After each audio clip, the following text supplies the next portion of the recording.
सुबह का समय, आदित्य का रूम, रोज की तरह आन्या उठती है तो अपने अगल बगल हाथ फेरती है तो उसे कुछ अजीब महसूस होता है। वो अपनी आंखें खोल साइड देखती है तो आदित्य आज उसके बगल में था। वो आश्चर्य हो जाती है क्योंकि रोज आदित्य उसके उठने से पहले उठ जाता था। वो अपने चेहरा उठाकर देखती है तो आदित्य उसे अपलक देख रहा था। आन्या थोड़ी सी हड़बड़ा जाती है। आन्या इस समय आदित्य के ऊपर ही लेटी हुई थी। वो हड़बड़ा कर उठने लगी तो आदित्य उसे अपने से एकदम चिपका लेता है और आन्या से बोलता है, गुड मॉर्निंग मिसेज राजवंश। आन्या अपना चेहरा नीचे करते हुए बोलती है, छोड़िए मुझे। तो आदित्य उसे और कसकर पकड़ते हुए उसे अपने नीचे कर देता है। आन्या उसे देखने लगती है। आदित्य उसके चेहरे पर उंगली फिरते हुए बोलता है, इतनी शर्म की लाली, कल तो मुझे छोड़ने का नाम नहीं ले रही थी, बेशर्म की तरह मुझे किस किए जा रही थी। आन्या आदित्य को आंखें बड़ी किए देखने लगती है और मन में सोचती है, झूठा का तारांकन तारांकन राक्षस इंसान खुद तो जबरदस्ती किस कर रहे थे और मुझे बेशर्म बोले जा रहे हैं। आन्या के मन में क्या चल रहा था, शायद आदित्य उसके मन की बात समझ गया था। वो मुस्कुराने लगा, पर वो मुस्कुराहट को देख ना सका। पर ये सब आन्या उसके सामने नहीं बोल सकती थी, पर उसे बहुत ज्यादा शर्म आ रहा था आदित्य के ऐसा बोलने पर। अपना सिर शर्म से झुका लेती है। आदित्य उसे उसके होठों के किनारे पर एक छोटी सी किस कर उसे बोलता है, गेट अप, मुझे देर से उठने वाले लोग बिल्कुल पसंद नहीं है। ये बोल वो वॉशरूम चला जाता है। आदित्य उसको जाते देखती रहती है और वो अपनी होठों पर हाथ रखती है जहां अभी आदित्य ने उसे किस किया था। वह अपने हाथों से अपने चेहरे को शर्म से ढक लेती है। फिर उसे आदित्य की बात याद आती है और वह तुरंत सामने टाइम को देखती है तो 7:30 बज गए थे। वो तुरंत उठकर दूसरे वॉशरूम में भागती है तो वही एक होटल के कमरे में एक आदमी पेट के बगल में गहरी नींद में सोया हुआ था। उसकी मोबाइल कब से रिंग हो रही थी पर वो फोन रिसीव नहीं कर रहा था। बहुत देर बाद फोन की आवाज से इरिटेशन होने लगी, लेकिन फिर से कई बार फोन बजने पर वो उस फोन तो उठा, अपने कान के पास लगा, बोलता है, कौन है बे साले, मुझे जो चैन से सोए नहीं दे रहा है। तभी उधर से एक भारी आवाज आती है, तुम्हारा बाप। वो शख्स की तुरंत नींद गायब हो जाती है और उठकर बैठ जाता है और बोलता है, जी बॉस, क्या हुआ। तभी आदित्य, जिसने अधीरा को फोन किया था, वह बोलता है, जल्द से जल्द उस लड़की को पुलिस स्टेशन ले जाओ और उसकी गवाही दिलाओ, उसे साफली छोड़ दो। अधीरा जी बॉस बोलकर फोन रख देता है। अधीरा आसिमा से परेशान होकर वो फ्लैट छोड़कर होटल बुक कर रहने चला गया था। वह अपने हिसाब से सोता, अपने हिसाब से उठता, पर इन सब में होटल वालों की हालत खराब थी क्योंकि वह सब किसी भी प्रकार से अधीरा का मूड नहीं समझ पा रहे थे। बिना बात का होटल वालों पर चिल्लाता और बंदूक दिखाकर डराता था। कोई भी वेटर उसके कमरे में जाने से डरता, कईयों ने तो अपनी जॉब तक छोड़ दी थी। तो वहीं दूसरी तरफ लंच के समय आज आदित्य और वीर का कहीं मीटिंग में जाना था, इसलिए ऑफिस में गए थे। वहां पर आन्या खाना टेबल पर रख रही थी। तभी Aditya black pant, white shirt, black blazer में काफी ज्यादा स्मार्ट और हैंडसम लग रहा था, या बोले तो झक्कास। आन्या उसको देखती है तो देखती रह जाती है, या यूं कहूं उसमें खो जाती है। मीना के आवाज लगाने पर वह अपने होश में आती है। तभी आदित्य की नजर भी आन्या पर पड़ती है तो वो कुछ सेकंड तक आन्या को गहरी निगाहों से देखता है, फिर आगे बढ़ जाता है। आज आन्या ने व्हाइट कलर का सूट, व्हाइट सलवार, रेड दुपट्टा डाला था। कानों में बालियां, हाथों में चूड़ियां, माथे पर हमेशा वाला काला बिंदी, बालों को हमेशा की तरह क्लीचर लगा दिया था क्योंकि बाल खुले हुए थे, काफी खूबसूरत लग रही थी। तभी वीर और अर्जुन भी आ जाते हैं, सभी डाइनिंग टेबल पर आ जाते हैं। तभी जो न्यूज चल रहा था उसमें अचानक एक न्यूज चलने लगा। टीवी में न्यूज एंकर बोलता है, आज की बहुत बड़ी खबर, इंडिया के जाने माने बिजनेसमैन सिराज दत्त, जो काफी बड़ी बड़ी हथियार बनाता था, उसकी बेरहमी से मौत की गई है। आन्या सुनती है तो उसकी भी नजर टीवी पर जाती है और थोड़ी सी सहम जाती है क्योंकि सिराज दत्त की बॉडी दिखा जा रहा था जिससे बेरहमी से मारा गया था। सभी टीवी की तरफ देखने लगते हैं, पर अर्जुन और आदित्य दोनों अपने खाने खाने में बिजी रहते हैं। वीर जब दोनों को एक नजर देखता है तो उसकी आंखें बड़ी हो जाती है। वो कुछ बोलने ही वाला होता है तभी न्यूज एंकर की आवाज आती है, इतनी बड़ी हस्ती को कौन मार सकता है। सबका शक असर पर जा रहा है क्योंकि असर चाहे तो किसी को भी अपने अंडर कर सकते हैं, पर उनके खिलाफ भी कोई सबूत नहीं मिला है। नहीं असर को किसी ने देखा है, तो क्या सच में ये सब असर ने किया है या फिर है कोई साजिश या कोई बहुत बड़ी दुश्मनी। हम आपको आगे की खबर देते रहेंगे। तभी आन्या गुस्से में तिल मिलाते हुए बोलती है, यह एक बार असर मुझे मिल जाए तो मैं इसकी बोटी बोटी न कर दूं तो मेरा नाम बदल देना। उसकी बात सुन वीर और अर्जुन के गले में तो खाना ही अटक जाता है। दोनों ही जोर जोर से खांसने लगते हैं। आदित्य आन्या को ही घूर रहा था। आन्या उठकर दोनों को पानी देती है। बड़ी मुश्किल से दोनों शांत होते हैं। तो वीर बोलता है, अच्छा यदि असर तुम्हारे सामने आ जाएगा तो तुम क्या करोगी। यह बोल एक तिरछी स्माइल आदित्य को देता है। आलिया बोलती है, यदि वह मिल जाएगा तो मैं उसे पहले तो रूम में बंद कर दूंगी और उसे पहले तो मैं कुछ दिन खाना नहीं दूंगी। उसके बाद मैं उसको हंटर से इतना मारूंगी जितना उसने सबको तड़पाया। उसके बाद उसको पीने के लिए पानी तक नहीं दूंगी, एक एक बूंद पानी के लिए तड़पेगा। उसके बाद अगर उसके पास बाल होंगे, उसके बाल टकला दूंगी क्योंकि एक लड़के को अपना बाल बहुत पसंद होता है। पता नहीं क्या क्या बोले जा रही थी। उसकी बातों को अर्जुन और वीर दोनों ही इमेजिन करने लगते हैं कि आदित्य एक काल कोठरी में बंद है और आन्या उसे हंटर से मार रही है और आदित्य के बाल छिल दिए गए हैं। ये सब सोचते ही दोनों जोर जोर से हंसने लगते हैं। और इधर आदित्य गुस्से का घूंट पिए बैठा था। दोनों उसके दोस्त जिसको वह ज्यादा तकलीफ नहीं दे सकता था और दूसरी तरफ उसकी बीवी जो तकलीफ देना भी चाहे तो वह बर्दाश्त न कर पाए। एक नासमझी में आदित्य को गाली दिए जा रही थी और उसके तरह तरह के सजा सुनाई जा रही थी, तो दूसरे उसके दोस्त जो जानकर भी अनजान बन मजा ले रहे थे। पर उन तीनों को वह ऐसे ही नहीं छोड़ सकता था। तभी आदित्य अपना टिश्यू से मुंह पूछते हुए बोलता है, वीर और अर्जुन तुम दोनों नानू का फाइल देखना है। नानू नाम सुनते ही वीर के तो रोंगटे खड़े हो जाते हैं। अर्जुन ना समझे उसे देखने लगता है। तभी वीर तुम ऐसा क्यों कर रहे हो, मैं नहीं करने वाला उसका फाइल रीड।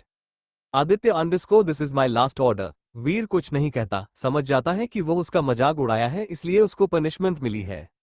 अर्जुन को खास फर्क नहीं पड़ता है कि वह नानू था। नानू से करना थोड़ा मुश्किल होता है क्योंकि उसे यदि किसी की बात नहीं समझ आती तो वो उसे सीधे खोपड़ी से उड़ा देता है। इसलिए वीर की जान हलक में आ गई थी क्योंकि वह ज्यादा मवाली वाला काम नहीं किया करता था। लेकिन अर्जुन उससे दिक्कत इस बात की थी, उसे कभी भी बिजनेस वालों का काम करना पसंद नहीं था। तो आदित्य ने एक तीर से दो निशाना लगाया था। दोनों का चेहरा एकदम लटक गया। आदित्य के चेहरे पर एक सेटिस्फेक्शन था। आन्या बेचारी जिसको किसी की बातें नहीं समझ आ रही थी, वो कभी आदित्य को तो कभी वीर और अर्जुन को देखती। तभी आदित्य आन्या की तरफ मुड़ते हुए बोला, और तुम मिसेज राजवंश आज से मेरे सारे कपड़े धुलना, वो भी अपने हाथों से, उसे अरेंज करना, सारी तुम्हारी जिम्मेदारी है। ये कह वो ऊपर रूम में चला जाता है। आन्या के ऊपर तो एकदम से पहाड़ ही गिर जाता है। आन्या जिसने अपना भी एक कपड़ा कभी नहीं धुला, वह भी मशीन में धुल लेती थी। अब आदित्य के सारे कपड़े जो एक दिन में दो दो कपड़े उतारता हो, पता नहीं कैसे वह हाथों से धुलेगी। उसे तो रोना ही आने लगा और उसे समझ नहीं आ रहा था बिन बात की उसे सजा क्यों मिली। और वहां बैठे अर्जुन और वीर को सब समझ आ रहा था। वह बेचारे नामे सिर हिला उठ जाते हैं। आन्या की आज कॉलेज बंद थी। वो और प्रिया दोनों बाहर शॉपिंग करने का प्लान बनाया था। पर आन्या की हिम्मत नहीं हो रही थी कि वह आदित्य से पूछे। जब आदित्य नीचे आता है, वीर उसके साथ जाने लगता है तो आन्या उसे रोकते हुए बोलती है, साहिब। ये वर्ड सुन आदित्य अपनी आंखें बंद कर लेता है। कुछ देर तक खामोशी रहती है। आदित्य पीछे मुड़कर देखता है तो आन्या अपने हाथ मल रही थी। आदित्य बोलता है, क्या हुआ? आन्या हचकते हुए, वो मुझे अपनी दोस्त के साथ शॉपिंग पर जाना है। आदित्य अंडरस्को गो। आन्या आश्चर्य हो जाती है कि आदित्य ने मना नहीं किया। आदित्य जाने लगत है तो आन्या फिर से उसे रुकती है और बोलती है, साहिब। आदित्य के चेहरे पर स्माइल आ जाता है। तभी आन्या फिर से हिचकते हुए बोलती है, वो मेरे पास पैसे नहीं है। आदित्य उसे एक नज़र देखता है और अपने वॉलेट में जितने भी कैश पैसे थे उसके हाथों में दे देता है और वहां से चला जाता है। आन्या उसे जाते हुए देखती रहती है, फिर अपने हाथ में देखती है तो 2,000 और 500 के कई नोट होती है। आन्या के चेहरे पर स्माइल आ जाती है। बाहर कार में जाते समय वीर आदित्य से पूछता है, आदि तो उसे ऐसे ही जाने के लिए हाँ बोल दिया, वो वहां से भाग भी तो सकती है। आदित्य अंडरस्को मोह, लगाव और प्यार, ये तीनों ऐसी चीजें हैं वीर जिसे लग जाती है ना तो वह इंसान उस चीज से दूर नहीं हो पाता। उसकी पहली वाली बात सुन वीर बोलता है, तो आन्या को इन तीनों में से क्या है? आदित्य बस स्माइल करता रहा पर कुछ जवाब नहीं देता। तभी आदित्य बोलता है, बिन सजना के दिल लागे ना, बिन सजना के रात कटे ना, बिन सजना के दिन बीते ना, तेरा मोह है ऐसा साजन, तुझ बिन जिया जाए ना। शायद वीर को आदित्य की बात समझ आ गई थी। आन्या को आदित्य का धीरे धीरे लगाव होने लगा था, जिससे वो चाहकर भी छोड़कर नहीं जा सकती थी। वीर कुछ बोलना तो चाहता था पर वह बोलता नहीं, वो ड्राइव करने लगता है। तो वहीं दूसरी तरफ आदित्य के निकल जाने पर आन्या ड्राइवर के साथ जहां पर प्रिया को बुलाई थी वहां के लिए निकल जाती है। वहां पर पहुंचने के बाद देखती है तो प्रिया उसका वेट कर रही थी। वो बाहर निकलती है और ड्राइवर से बोलती है, अंकल हम दोनों इसी मॉल में जा रहे हैं। ड्राइवर हाँ में सिर हिला देते हैं। आन्या प्रिया के साथ मॉल जाने लगती है। प्रिया उसे पूछती है, उस तेरे खड़ूस पति से पूछा और उसने परमिशन दे दिया? आन्या अंडरस्को हाँ यार, मुझे भी विश्वास नहीं हो रहा है, इतना जल्दी कैसे मान लिया। तभी प्रिया बोलती है, जरूर उसकी कोई साजिश होगी। आन्या अंडरस्को चलो पहले शॉपिंग करते हैं। ये बोल अंदर जाने लगती है, तभी वो किसी से जोर से टकरा जाती है। आन्या गिर पाती, तभी किसी ने उसे अपनी एक मजबूत बाहों में पकड़ लिया था। आन्या के चेहरे पर पूरे बाल बिखर गए थे। वो आंखें बंद कर लेती है। प्रिया दौड़कर आती हूँ और उस इंसान से आन्या को अलग करती है और बोलती है, सॉरी सर, हम लोगों ने देखा नहीं। वो आदमी कुछ नहीं कहता, बस आन्या को लगातार देखता रहता है। आन्या भी अपने बालों को पीछे कर देती है। सॉरी, मैंने देखा नहीं वो आदमी, इट्स ऑक। तभी प्रिया मुंह बनाते हुए मैंने कुछ बोला तो इसके मुंह से एक आवाज तक नहीं निकली। देख, तेरे बोलने पर तुरंत ऑक बोल दिया। प्रिया उसे खींचते हुए ले जा रही थी और वो आदमी लगातार आन्या को पीछे से देखता जा रहा था। तभी उसका असिस्टेंट राघव आता है और बोलता है, सॉरी सर, मुझे लेट हो गया आने में। तभी वो आदमी अपने असिस्टेंट से बोलता है, उस लड़की के बारे में पता करो। उसका असिस्टेंट राघव शॉक्ड हो जाता है क्योंकि आज तक उसके बॉस कभी भी किसी लड़की की तरफ देखा तक नहीं। राघव जो स्टेचू बन गया था। तभी वो आदमी उसे घूर कर देखता है। कल तक सारी डिटेल मेरे पास आ जाना चाहिए, ये बोल वो बाहर चला जाता है। आन्या और प्रिया मॉल में चले जाते हैं तो वहीं पीछे राघव, जो उस आदमी का असिस्टेंट था, वो अपने बॉस को गाली देते हुए बोलता है, साला ऑर्डर तो दे दिया, पता करो कौन है। अरे क्या मैं मशीन हूँ जो बस उसके एक बार कहने पर पता कर लूंगा। पर बेचारा ये सब वो बस अपने मन में बोल सकता था, सामने बोलने की उसकी हिम्मत नहीं थी। वो किसी को कॉल करके बुलाता है, कहाँ है तू, बस तुम्हारे पीछे। तभी उस लड़के को पकड़ बोलता है, चल सीआईडी करने चलते हैं। तो वहीं आन्या प्रिया मॉल में कपड़े के सेक्शन में है। तभी कोई उसे पीछे से गले लगा सिसकने लगता है।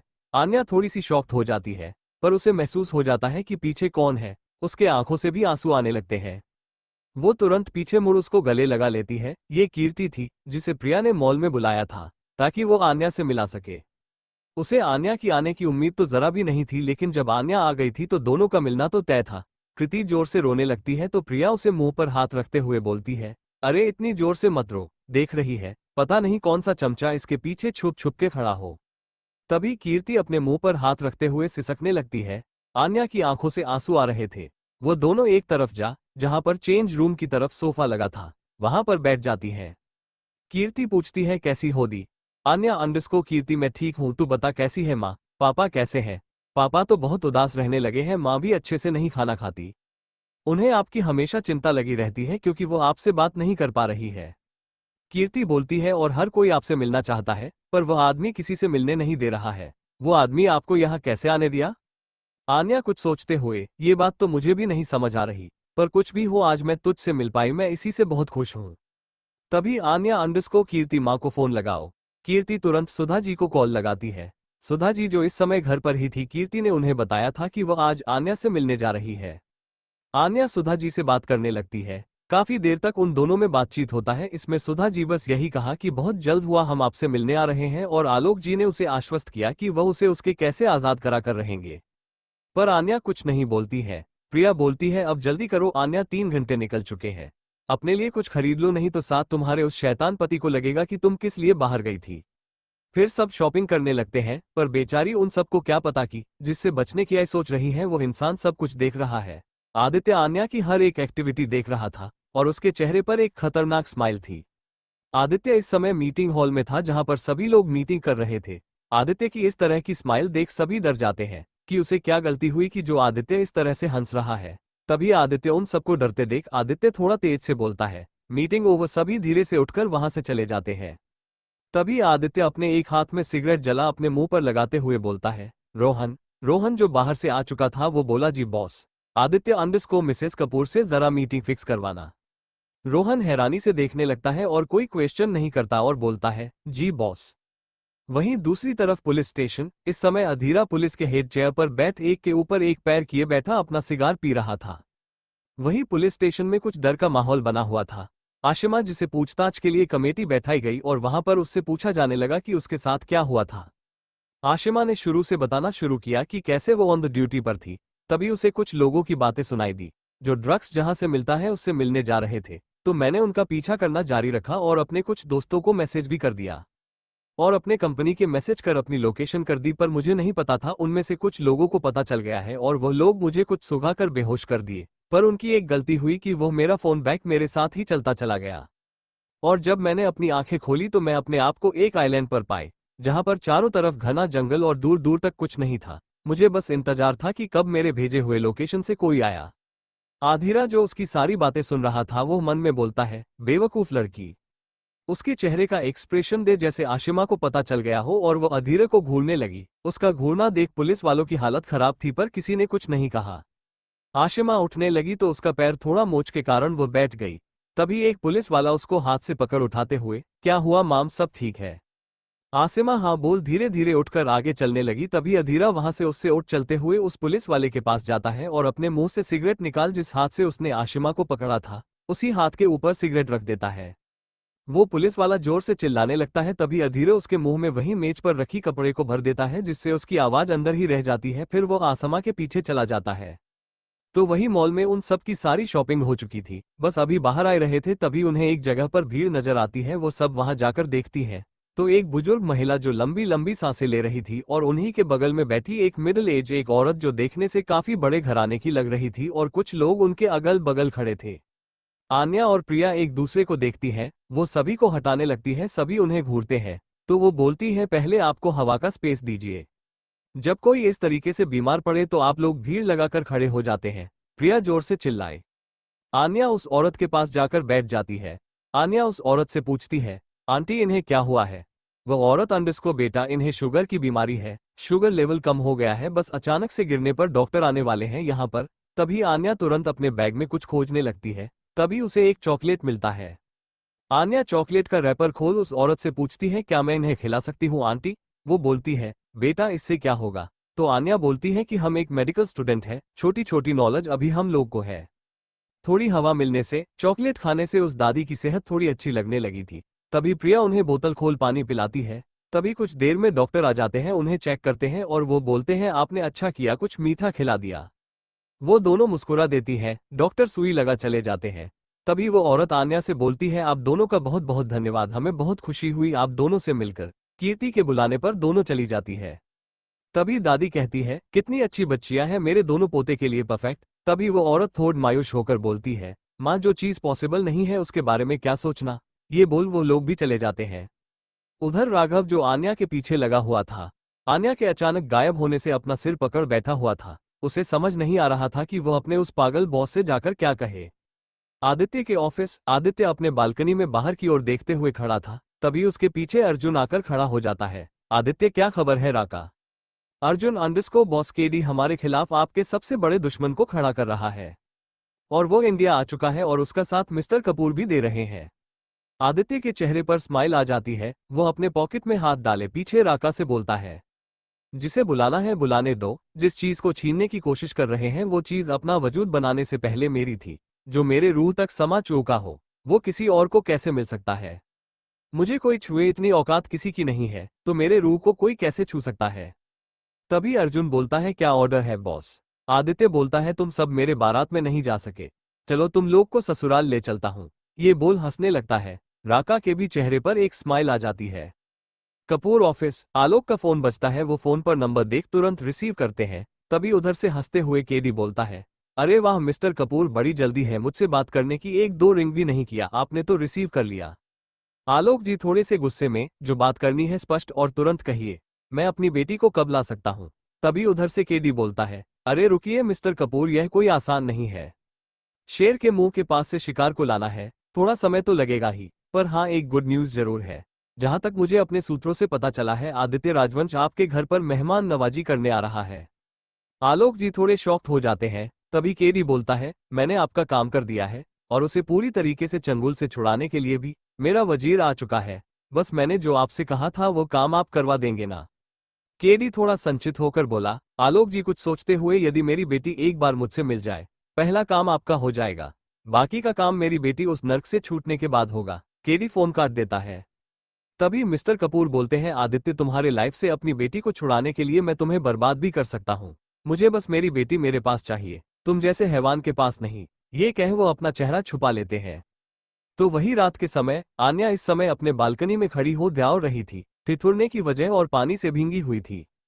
उसके आंखों से इस समय आंसू गिर रहे थे, उसकी बॉडी पूरी चिपकी हुई थी। तभी आदित्य की आवाज आती है अभी तो कुछ ही देर हुआ है मिसेज राजवंश, आप इतने में ही धिदुरने लगी, अभी तो पूरी रात बाकी है। कुछ देर पहले आज आदित्य डिनर में नहीं था। तभी वो अपने रूम में आ रही थी, अचानक से उसके ऊपर एक बाल्टी पानी गिरा। वो शॉक्ड हो गई, सामने आदित्य था। तभी आन्या गुस्से में ये क्या क्या हरकत है। तभी आदित्य उसे घूरते हुए उसके पास जा उसका चेहरा जोर से पकड़ते हुए बोलता है तुम्हें एक बात समझ नहीं आती, कितनी बार मैंने कहा है लड़कों से दूर रहा करो, पर शायद मेरे छूट का बहुत फायदा उठाया जा रहा है। आन्या को तो कुछ समझ नहीं आता, पर तभी उसे कुछ याद आता है। उसे याद आता है कि वो मॉल में किसी आदमी से टकराई थी। उसका गुस्सा और बढ़ जाता है ये सोचकर कि उसने सोचा था आदित्य ने उसे छूट दिया था, पर नहीं, वो तो उसके पीछे भी लोगों को लगाया हुआ था। उसे अपने किस्मत पर हंसी आ रही थी। तभी आदित्य उसे खींचते हुए ले जाकर बालकनी में खड़ा कर दिया और बोला, तब तक यही खड़ी रहो जब तक दिमाग में ये बात घुस नहीं जाए कि मेरे अलावा तुम्हें कोई और मर्द हाथ ना लगा सके। मिसेज राजवंश। आन्या 2 घंटे से वैसे ही खड़ी थी और आदित्य अपना काम करते हुए सोफे पर बैठा था।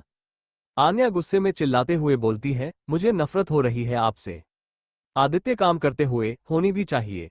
आप जैसा कतारानकन तारानकन इंसान इस दुनिया में दूसरा कोई नहीं है। आदित्य, वो तो मुझे भी पता है। आप बहुत बुरे हो। Aditya underscore I know.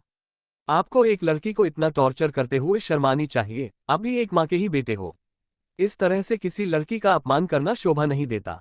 Aditya का इतना सुनना था कि वो उसके पास जाता है और उसका पीछे से गला जोर से पकड़ते हुए उसको दीवार से लगाते हुए बोलता है, आज तो बोल दिया, दोबारा तुम्हारे जुबान से यह शब्द नहीं निकलना चाहिए, नहीं तो वह हाल करूंगा खुद को पहचानने से भी तुम्हारी रूह कांप जाएगी।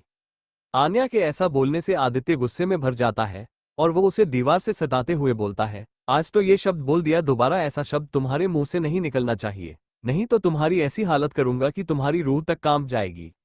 आन्या का गर्दन इतनी जोर से पीछे से पकड़ा था कि वो और रोने लगती है। उसे ऐसा लग रहा था मानो उसकी गर्दन की हड्डी टूट जाएगी, लेकिन आदित्य को तो देखकर ऐसा लग रहा था जैसे उसे कोई फर्क ही ना हो और वह गुस्से में आन्या को धकेलते हुए चला जाता है।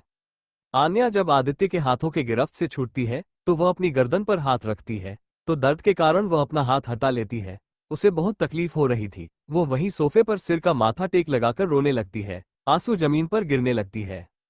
आन्या उसी बालकनी में रोते रोते अपने आप को समेटकर एकटक सामने देखने लगती है और सोचती है, क्या गुनाह किया है मैंने जो मेरे साथ ऐसा हो रहा है। पिछले कुछ दिन को सोचते हुए आन्या बोलती है, कितने अच्छे से हमारे दिन बीत रहे थे। मुझे लगा आदित्य मुझे पसंद करने लगे, मैं एक पत्नी धर्म निभाऊंगी, सब कुछ ठीक कर दूंगी, लेकिन मेरी आंखों से यह झूठ का पर्दा भी हट गया। मुझे अब जवाब चाहिए। ऐसा क्या गुनाह है मेरा कि आदित्य मुझसे नफरत करते हैं। क्यों किया है उन्होंने मेरे साथ यह शादी। मेरे परिवार वालों की इज्जत उछाल कर रख दी, मेरी इज्जत उछाल कर दी, मेरे साथ बुरा बर्ताव करने बारे में एक बार भी नहीं सोचता है। अब तक मैं चुप थी क्योंकि मैं आपसे प्यार करती थी, यह मेरा इश्क था जो उनकी की गई हरकत को माफ कर अपना रिश्ता निभाना चाहता था। फिर आंसू पोंछाते हुए बोलती है, लेकिन अब नहीं, मुझे जवाब चाहिए। आन्या बड़ी मुश्किल से अपने आप को उठाती है और रूम में जाकर कपड़े चेंज करती है। तो वहीं दूसरी तरफ आदित्य अपने बारूम बियर में बैठे शराब पर शराब पी रहा था। आदित्य को गुस्से में बा की तरफ जाते देख वीर भी उसके पीछे चला जाता है और दूर से सटकर खड़ा हो कब से आदित्य को शराब पीते हुए देख रहा था। तभी वीर के कानों में आदित्य की आवाज आती है, वही खड़ा रहेगा या मेरे पास आकर 2 पैग लगाएगा। वीर कुछ नहीं कहता, वो जाकर आदित्य के बाजू में बैठ जाता है। आदित्य का गिलास ले खुद भी पीने लगता है। इतनी शराब तो तू कभी नहीं पीता, क्या बात है। तब आदित्य बोलता है, जब तुझे पता है मैं इतनी नहीं पीता तो कब पीता हूं ये भी पता होगा। वीर आदित्य को देखने लगता है जैसे कुछ समझने की कोशिश कर रहा हो। आदित्य बोलता है, वो बोलती है मुझे औरतों की इज्जत करने नहीं आती है। वो मुझे मेरी माँ के बारे में समझा रही है कि मैं भी एक माँ का बेटा हूँ, मुझे शर्म आनी चाहिए। ये बोल वो हंसने लगता है और हंसते हंसते उसके आंखों से एक बूंद आंसू छलक आता है। वीर अंडरस्को, तूने गुस्से में उसके साथ कुछ किया तो नहीं ना। आदित्य कुछ नहीं बोलता। वीर बोलता है, हर लड़की एक जैसी नहीं होती, हर औरत एक जैसी नहीं होती। तू कब तक अपने गुस्से का आक्रोश आन्या पर उतारता रहेगा। मत करने दे अपने से इतनी नफरत करने पर मजबूर। आदित्य मुस्कुराते हुए, यही तो मैं चाहता हूं कि मुझसे वो दिल लगी ना लगाए। वीर अंडरस्को, तो तूने क्यों उससे शादी की। आदित्य अंडरस्को, तू जानता है मैंने उससे शादी क्यों किया। मैंने उसको सजा देने के लिए शादी की है। उसने जो गुनाह किया है उसे अपने पास जिंदगी भर रखकर तिल तिल घूटता देखना चाहता हूँ।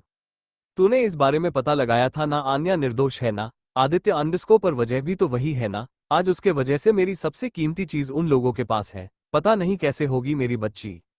ये बोल वो वीर के गोदी में सिर रख देता है और हल्का हल्का सा सिसकने लगता है। इस समय जो भी आदित्य को देखता, जो किसी को भी मारने से पहले एक बार सोचता, जिसके असर नाम से लोग डरते हैं, जिसकी एक झलक से इंसान सांस लेने में भी तकलीफ होता है, वो आज एक बच्चों की तरह रो रहा था। फिर अपने मन में, हे भगवान ये सब क्या है, मैंने तो सोचा था ये दोनों एक दूसरे के पास रहकर एक दूसरे का मजबूत साया बनेंगे, पर यहाँ तो हर चीज अगर ही हो रहा है। मुझे कुछ करना होगा, आदित्य से आन्या नफरत करने को मजबूर हो जाए।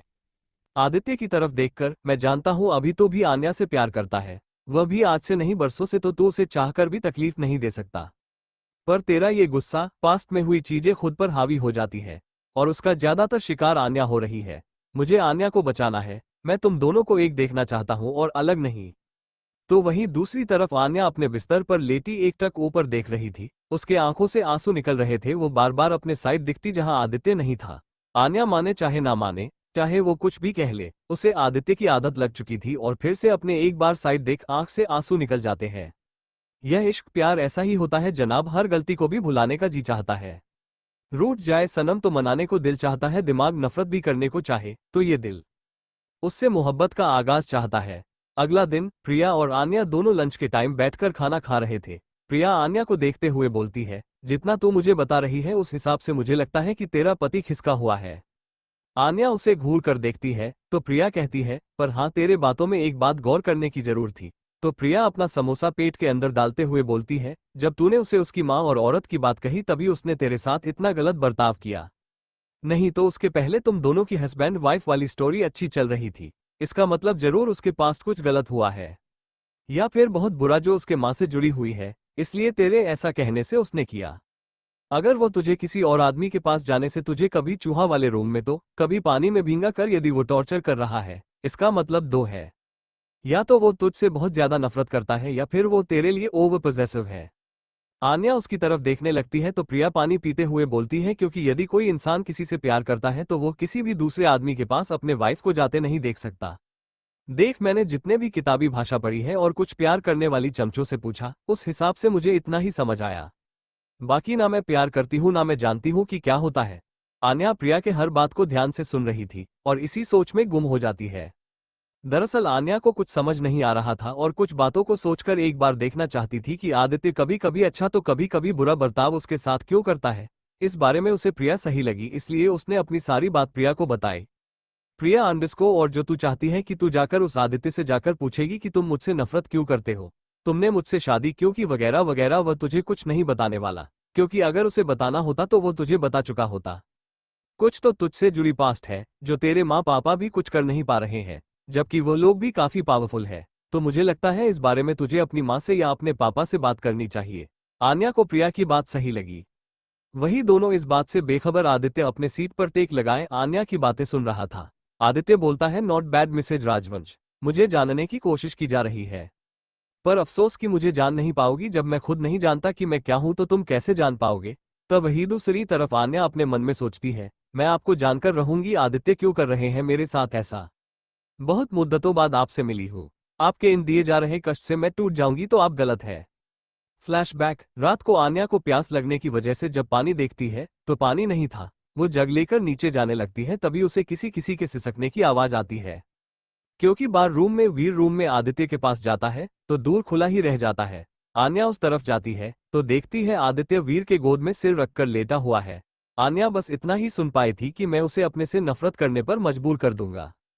फ्लैशबैक एंड आन्या और प्रिया दोनों बैठे थे, तभी एक लड़का लगड़ाते हुए आता है तो उसे देखते ही दोनों उठकर खड़ी हो जाती है।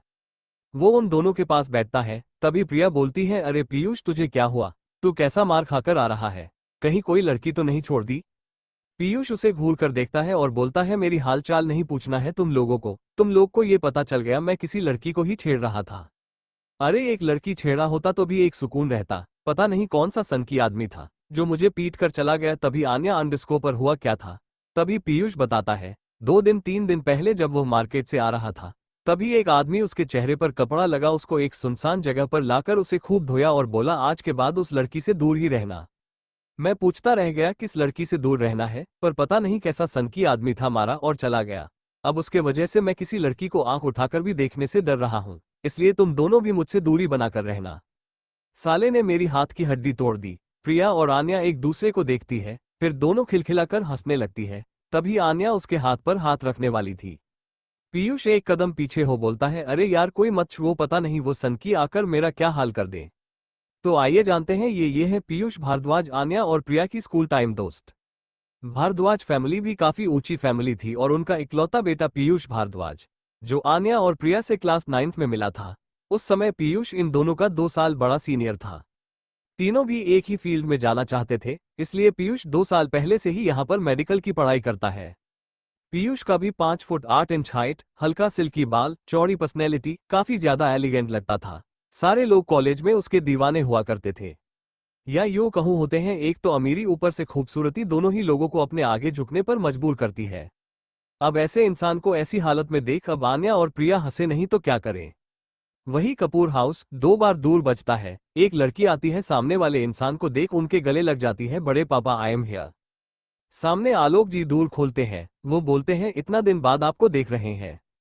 तभी पीछे से एक आवाज आती है, सिर्फ अपने बड़े पापा से भी या हमसे भी मिलेगी। तो वो लड़की पीछे देखती है तो प्रकाश जी दौड़ के पास जाती है और गले लग जाती है। प्रकाश जी उसके माथे को चूम लेते हैं और बोलते हैं, कितने साल बाद आप आ रही हैं। सभी सोफे पर बैठते हैं। आलोक जी भी बैठते हैं तो वो लड़की, जो कि कोई और नहीं आशिमा थी, आसमा कपूर, जो प्रकाश जी की बड़ी बेटी थी, आन्या से बड़ी थी, जिसकी उम्र यही करीब 26 साल। तभी आसिमा पूछती है, इतना शांति शांति क्यों है, सब लोग कहाँ पर हैं। तो प्रकाश जी कहते हैं, तुम्हारी माँ वहीं किटी पार्टी में और कीर्ति कॉलेज। तभी आसमा बोलती है, और मेरी आनू, वो कहाँ है। मैं तो उसकी शादी में भी नहीं आ पाई क्योंकि मैं मिशन में गई हुई थी। और कोई बात नहीं, मैं कल उससे मिलने जा रही हूँ। आप लोग बताएं उसका एड्रेस क्या है। आलोक, प्रकाश जी दोनों एक दूसरे को देखने लगते हैं। आसिमा जो आलोक जी से आन्या के बारे में पूछती है तो वो दोनों चुप हो जाते हैं, क्योंकि आशिमा मिशन पर गई हुई थी, इसलिए उसे कोई खबर नहीं थी। आसिमा बोलती है, बड़े पापा, मैं उस पूरब के बच्चे से जाकर मिलती हूँ, शादी कर ली और एक कॉल तक नहीं किया। पूरब और आसिमा दोनों ही एक साथ पढ़ते थे, दोनों कॉलेज से फ्रेंड थे। तभी प्रकाश जी कहते हैं, अरे बेटा, पहले फ्रेश तो हो जाओ, अभी इतनी दूर से थक हार कर आ रही हो, अभी तुरंत भागा दौड़ी, आराम से मिलना। तभी आशिमा मन में कहती है, आप सही करें बाबा, 2 दिन से तो कुछ खाने को मिला नहीं, पहले पेट पूजा बाद में कोई काम दूजा। वो हाँ में सिर हिला अपने रूम में चली जाती है। तभी प्रकाश जी आलोक जी से कहते हैं, अब इसे कैसे बताएं कि यहाँ क्या क्या हुआ है। अगर इससे पता चला आन्या के साथ कुछ गलत हुआ है तो ये तो घोड़े पर सवार होकर पहुंच जाएगी वहां पर। आलोक जी, अंडस्को, तुम इतनी परेशान क्यों हो रही हो, वो समझदार है, जानती है क्या, उसे हम लोग समझा देंगे। शाम का वक्त, आन्या आज काफी थकी हुई थी। कहते हैं ना, जब मन थका हो तो पूरी शरीर भी थका हुआ महसूस होता है। आन्या के मन में इतनी सारी बातें चल रही थी कि आज उसे अपना कुछ तबीयत कुछ ठीक नहीं लग रहा था। उसको थका हारा देख के मीना ने पूछा, क्या हुआ दीदी, आपकी तबीयत तो ठीक है ना। हाँ मीना, एक कप चाय बना दो। अपने रूम में चली जाती है। कुछ देर बाद फ्रेश होकर बाहर आती है तो मीना उसे एक कप चाय देती है। चाय का एक घूंट ले उसके चेहरे पर स्माइल आ जाती है। मीना, तुम बहुत अच्छा चाय बनाती हो। मीना मुस्कुरा देती है। आन्या चाय पीने के बाद थोड़ी देर बाद आन्या मीना से पूछती है, मीना, तुझसे एक बात पूछूं। मीना बोलती है, हाँ जी जी पूछिए। आन्या, अंडस्को, तुम्हें आदित्य सर कैसे लगते हैं। ये सवाल सुन मीना आन्या को देखने लगी और थोड़ी शर्म आने लगी और बोली, वो आदित्य सर मुझे बहुत अच्छे लगते हैं, इतने स्मार्ट और सुंदर है कि किसी हीरो की तरह। आन्या उसे घूर कर देखती है तो मीना थोड़ा हड़बड़ा जाती है। आन्या, अंडस्को, मेरा मतलब उनका बिहेवियर कैसा लगता है तुमको। और हाँ, वो तुम्हारे भैया है। ये बात सुन मीना का मुंह बन जाता है। फिर मीना बोलती है, आदित्य भैया तो काफी अच्छे हैं, उन्होंने आज तक हमको नहीं डांटा। अरे मैंने दूसरे लोगों से सुना है कि अगर नौकर कुछ गलती कर दे तो या तो मालिक निकाल देते हैं या तो फिर है बड़ी डांट पड़ती है, लेकिन आदित्य सर ऐसा नहीं है, हम लोगों को एक फैमिली की तरह रखे हैं। आन्या सोचने लगती है, आदित्य सभी के साथ ऐसे हैं तो मेरे साथ ऐसे क्यों, मुझे सच पता करनी होगी। ये बोलकर अपने रूम में चली जाती है। रात को डिनर पर आदित्य नहीं था। आन्या डिनर कर अपने रूम में चली जाती है। वो सावर ले बाहर आती है तो अपने शरीर को देखती है तो अभी भी 10% निशान था। आन्या ड्रॉ से ऑइंटमेंट निकाल अपने टॉप को खिसकाकर दवा लगाने लगती है, पर वो पूरी पीठ पर नहीं लगा पाती है। निशान की वजह से अपने पसंद से कपड़े भी नहीं पहन पा रही थी। दवा न लगा पाने की वजह से वो फ्रस्ट्रेट होकर दवा रख देती है। अभी दवा किससे लगावाओ, मीना तो चली गई होगी। बाकी के सभी सर्वेंट पीछे बने सर्वेंट रूम की तरफ रात को सारा काम होने के बाद चले जाते थे। वो टाइम देखती है तो रात के 11 बजे वो जाकर बिस्तर पर लेट जाती है। रात के 1 बजे आदित्य की कार अंदर आती है। इसमें से आदित्य बाहर निकलता है, जो थोड़े हल्के हल्के नशे में देखने में लग रहा था। वीर और आदित्य दोनों बिजनेस मीटिंग के लिए किसी क्लब में गए थे, जहां पर आदित्य ने थोड़ा ज्यादा वाइन पी लिया था। वीर आदित्य के साथ नहीं था। आदित्य घर में आता है तो अंधेरा था। वो अपने रूम में जाता है तो अंधेरे की वजह से वो किसी चीज से लड़ जाता है, जिसके आवाज से आन्या की आंखें झट से खुल जाती है। शायद आन्या पूरी तरीके से सोई नहीं थी। वो आदित्य के आने का इंतजार कर रही थी। कल की हुई हंगामा के बाद आदित्य से अभी तक उसकी कोई बात नहीं हुई थी। वो अपने साइड का लाइट चलाती है तो देखती है आदित्य अपने जूते उतार रहा है और थोड़ा थोड़ा लड़खड़ा रहा है।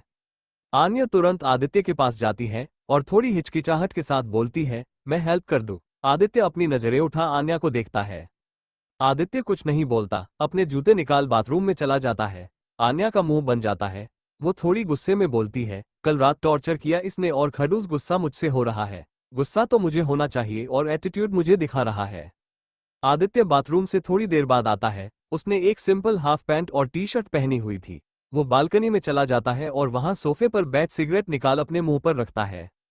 तभी आन्या हिम्मत कर उसके मुंह से सिगरेट निकाल देती है और आन्या को गुस्से में देखता है तो आन्या डर कर बोलती है, सिगरेट नहीं पीनी चाहिए, इसके पीने से बहुत सारे नुकसान होते हैं। वो थोड़ा हकलाते हुए बोल रही थी। और काफी रात हो गई है और मुझे सिगरेट की धुएं से एलर्जी है। ये कहीं हुआ खांसने की एक्टिंग करने लगी। उसकी नौटंकी से आदित्य के चेहरे पर हल्की सी स्माइल आ गई। आन्या आदित्य को अपनी तरफ देखता पाकर डर गई। उसे लगा फिर आदित्य आज उसके साथ कुछ गलत करेगा। वहां से जाने ही लगी, तभी आदित्य ने उसे खींच लिया।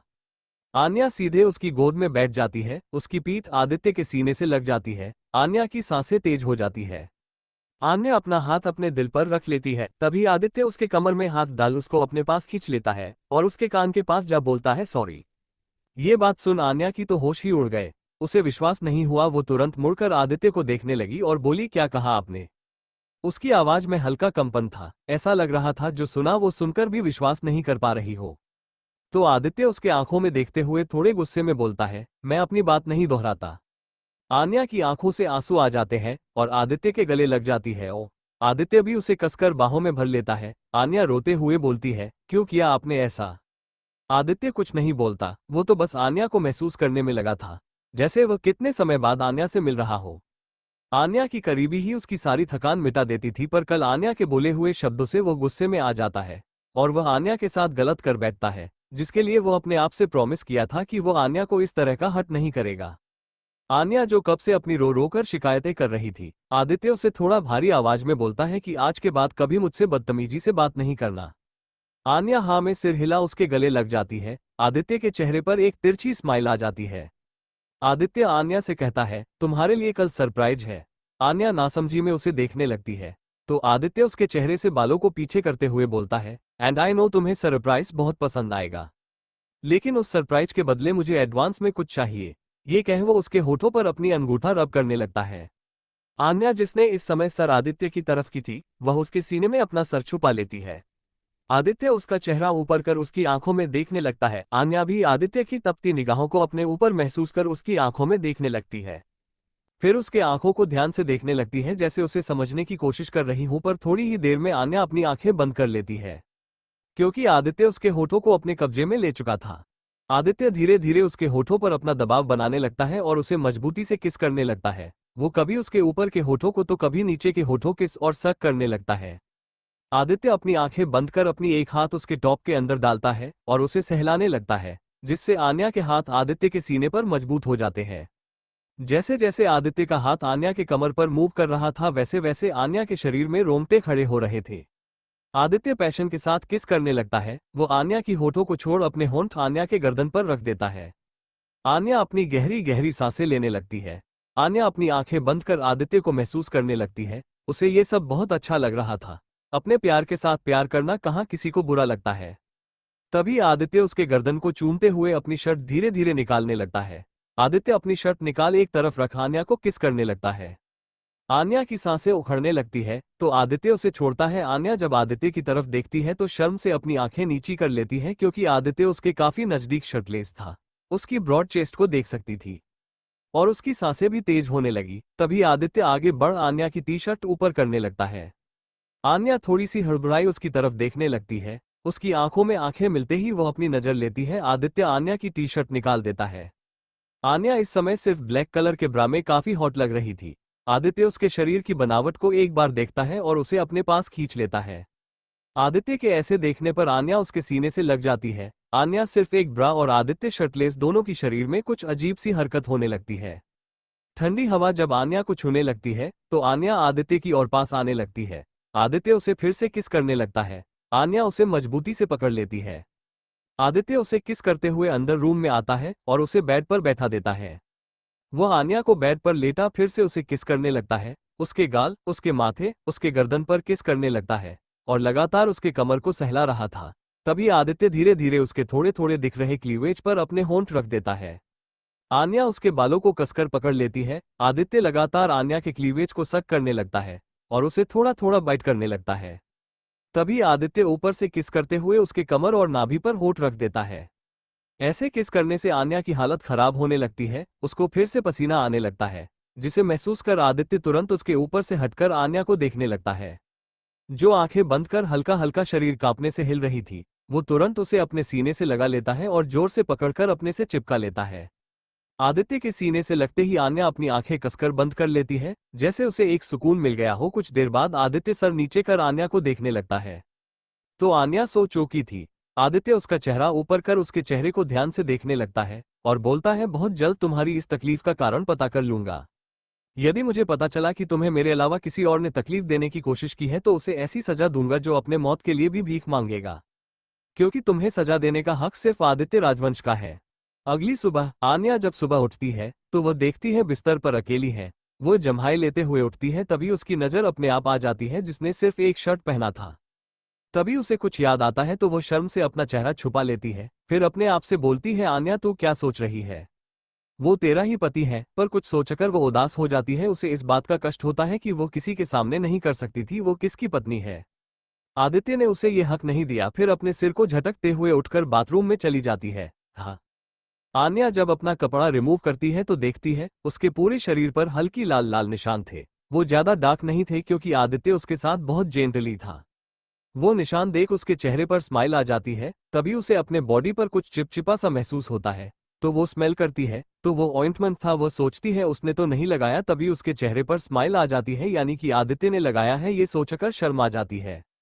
रात को आन्या के सो जाने के बाद आदित्य उठकर आन्या की पूरी बॉडी पर वो ऑइंटमेंट लगाता है और बालकनी से अपने शर्ट ला वो उसको पहना देता है और फिर उसे अपने पास सीने से लगा सो जाता है। आन्या नहाकर बाहर आती है तो देखती है मीना उसके रूम के बाहर खड़ी है। वो उसे अंदर को अंदर बुलाती है तो मीना उसे कुछ पैकेट देती है और बोलती है, दीदी भैया ने इसे मुझे देने के लिए कहा था। आन्या उस पैकेट को लेकर उसे खोलती है तो उसमें एक चिट होता है। उसमें लिखा होता है, मिसेज राजवंश शाम को रेडी रहिएगा अपने सरप्राइज के लिए। ये पढ़ उसके चेहरे पर एक हल्की सी मुस्कुराहट के साथ साथ एक हल्का सा डर भी रहता है, क्योंकि आदित्य के बदलते मूड को वह झेल नहीं पाती थी। कब क्या आदित्य कर दे, उसे इस बात का डर हमेशा लगा रहता है। वो उस पैकेट को खोलकर देखती है तो इसमें काफी खूबसूरत सा सूट रखा हुआ था। उसका मुंह बन जाता है क्योंकि वो सूट पूरा ओवरसाइज दिख रहा था। फुल स्लीव गला, लॉन्ग कुर्ती। उसका मुंह बन जाता है और बोलती है, बोरिंग इंसान की बोरिंग पसंद। उसे रख वह नीचे चली जाती है। वहीं दूसरी तरफ एक रूम में लगातार फोन बज जा रहा था। तभी बाथरूम से दरवाजा खोल एक शख्स जो नहाकर बाहर आया था, वो अपने बाल पोंछते हुए वो उस फोन की तरफ जाता है तो उस पर लिखे नाम को देख उस फोन को तुरंत रिसीव करता है और बोलता है, हेलो अंकल। उधर से एक भारी आवाज आती है, hello my son Shivansh Oberoi, तुम्हारे सामने आने का वक्त आ चुका है। ये सुनते ही दूसरे साइड पर खड़ा शिवांश के हाथों की मुठ्ठियां कस जाती है। तभी उधर से शख्स की थोड़ी तेज आवाज आती है, तुम्हें अपना वादा तो याद है ना? शिवांश आंखें बंद कर बोलता है, अंकल मुझे याद है। तभी उधर से वह आदमी बोलता है, तुम्हें क्या करना है ये बात मैं तुम्हें अच्छे से बता चुका हूँ, आज वह आने वाला है। तभी उधर से शिवांश बोलता है, आपका काम हो जाएगा, बस आप रेडी रहिएगा। तभी उधर से वह इंसान बोलता है, के डी ऑलवेज रेडी बेटा। ये बोल वो राक्षस की तरह हंसने लगता है। उसकी हंसी सुन शिवांश के हाथों की मुठ्ठियां कस जाती है और उधर से फोन कटने पर वह अपना फोन सामने दीवार पर दे मारता है। उसके रूम में कुछ गिरने से उसका असिस्टेंट भागते हुए उसके पास आता है और बोलता है, बॉस क्या हुआ? पर शिवांश की इतनी गुस्से भरी आंखें देख वो पीछे हो जाता है। वो जाने लगता है। तभी शिवांश कहता है, उस लड़की के बारे में पता चला? तभी राघव थूक गटकते हुए बोलता है, जी बॉस, वो कपूर खानदान की बड़ी बेटी आन्या कपूर है। ये सुनते ही शिवांश के से चेहरे पर एक डेविल सी मुस्कुराहट आ जाती है, जिसे देख राघव के अंदर एक डर फैल गया। तभी शिवांश अपने कुर्सी पर जा बैठ बोलता है, तो मिस आन्या कपूर आपसे मिलने का वक्त आ गया है, आई एम बैक। वहीं दूसरी तरफ सनाया वीर को आवाज देते हुए बुलाती है, वीर जल्दी आओ, लंच रेडी है। वीर जो अभी तक सोया हुआ था, उसकी नींद खुल ही नहीं रही थी। कल रात को देर पार्टी आने से वो अपने अपार्टमेंट में चला जाता है जहां इस समय सनाया रहती थी। धूप सिर पर था लेकिन अभी तक उसकी आंखें नहीं खुली थी। सनाया रूम में जाती है तो वीर को देखती है तो एक पल को ठिठक जाती है। फ्लैशबैक, उसे बीती रात की घटना याद आती है। जब सनाया सोई रहती है तो उसके घर की बेल बजती है। उसकी नींद हमेशा की तरह कच्ची रहती है और तुरंत उठकर बैठ जाती है। उसे एक पल के लिए लगता है कि आदित्य है, पर वह अपने ख्यालों को तुरंत झटक देती है। वो अपने आप को शांत कर, वो कभी नहीं आएगा ये सोच वो दरवाजा के बाहर देखती है तो वीर खड़ा था। वो तुरंत डोर खोलती है तो वीर लड़खड़ाते कदमों से अंदर आता है और अपने कोट को सोफे पर रख वहीं पर ढेर हो जाता है। सनाया अंडस को, वीर तुम कभी इतनी रात को शराब नहीं पीते हो? वीर अपनी नशीली आंखों से सामने सनाया को देखता है, जो अपनी आंखें बंद कर बोलता है, सनाया एक गिलास पानी लाओ। ये कह लड़खड़ाते हुए अपने रूम में चला जाता है। रूम में जाकर शराब की गर्मी से अपने कपड़े उतारने लगता है। वो शर्ट रिमूव का बेड पर लेट जाता है। तभी सनाया उसके लिए एक गिलास पानी लेकर ऊपर आती है और वीर को ऐसे देख बोलती है, वीर पानी लो। वीर उसके हाथ से पानी का गिलास ले पानी पी जाता है। सनाया वहां से जाने लगती है तो वीर उसका हाथ पकड़ लेता है। वीर को नासमझी में देखने लगती है तो वीर उसे खींचकर बिस्तर पर लेटा देता है। तुरंत वहां से उठने को होती है तो वीर उसके ऊपर आ पकड़ बोलता है, क्यों मेरा तुम्हारे पास आना तुम्हें बुरा लग रहा है, या तुम्हें सिर्फ आदित्य की बॉडी पसंद है। ये सब सुनना था कि सनाया की आंखों से आंसू गिरने लगते हैं। सनाया थोड़ा गुस्से में बोलती है, वीर तुमने कुछ ज्यादा ही पी ली है, छोड़ो मुझे। तभी वीर उसके हाथों में अपना हाथ फंसाते हुए बोलता है, कितनी मुश्किल से तो हाथ लगी हो सनाया।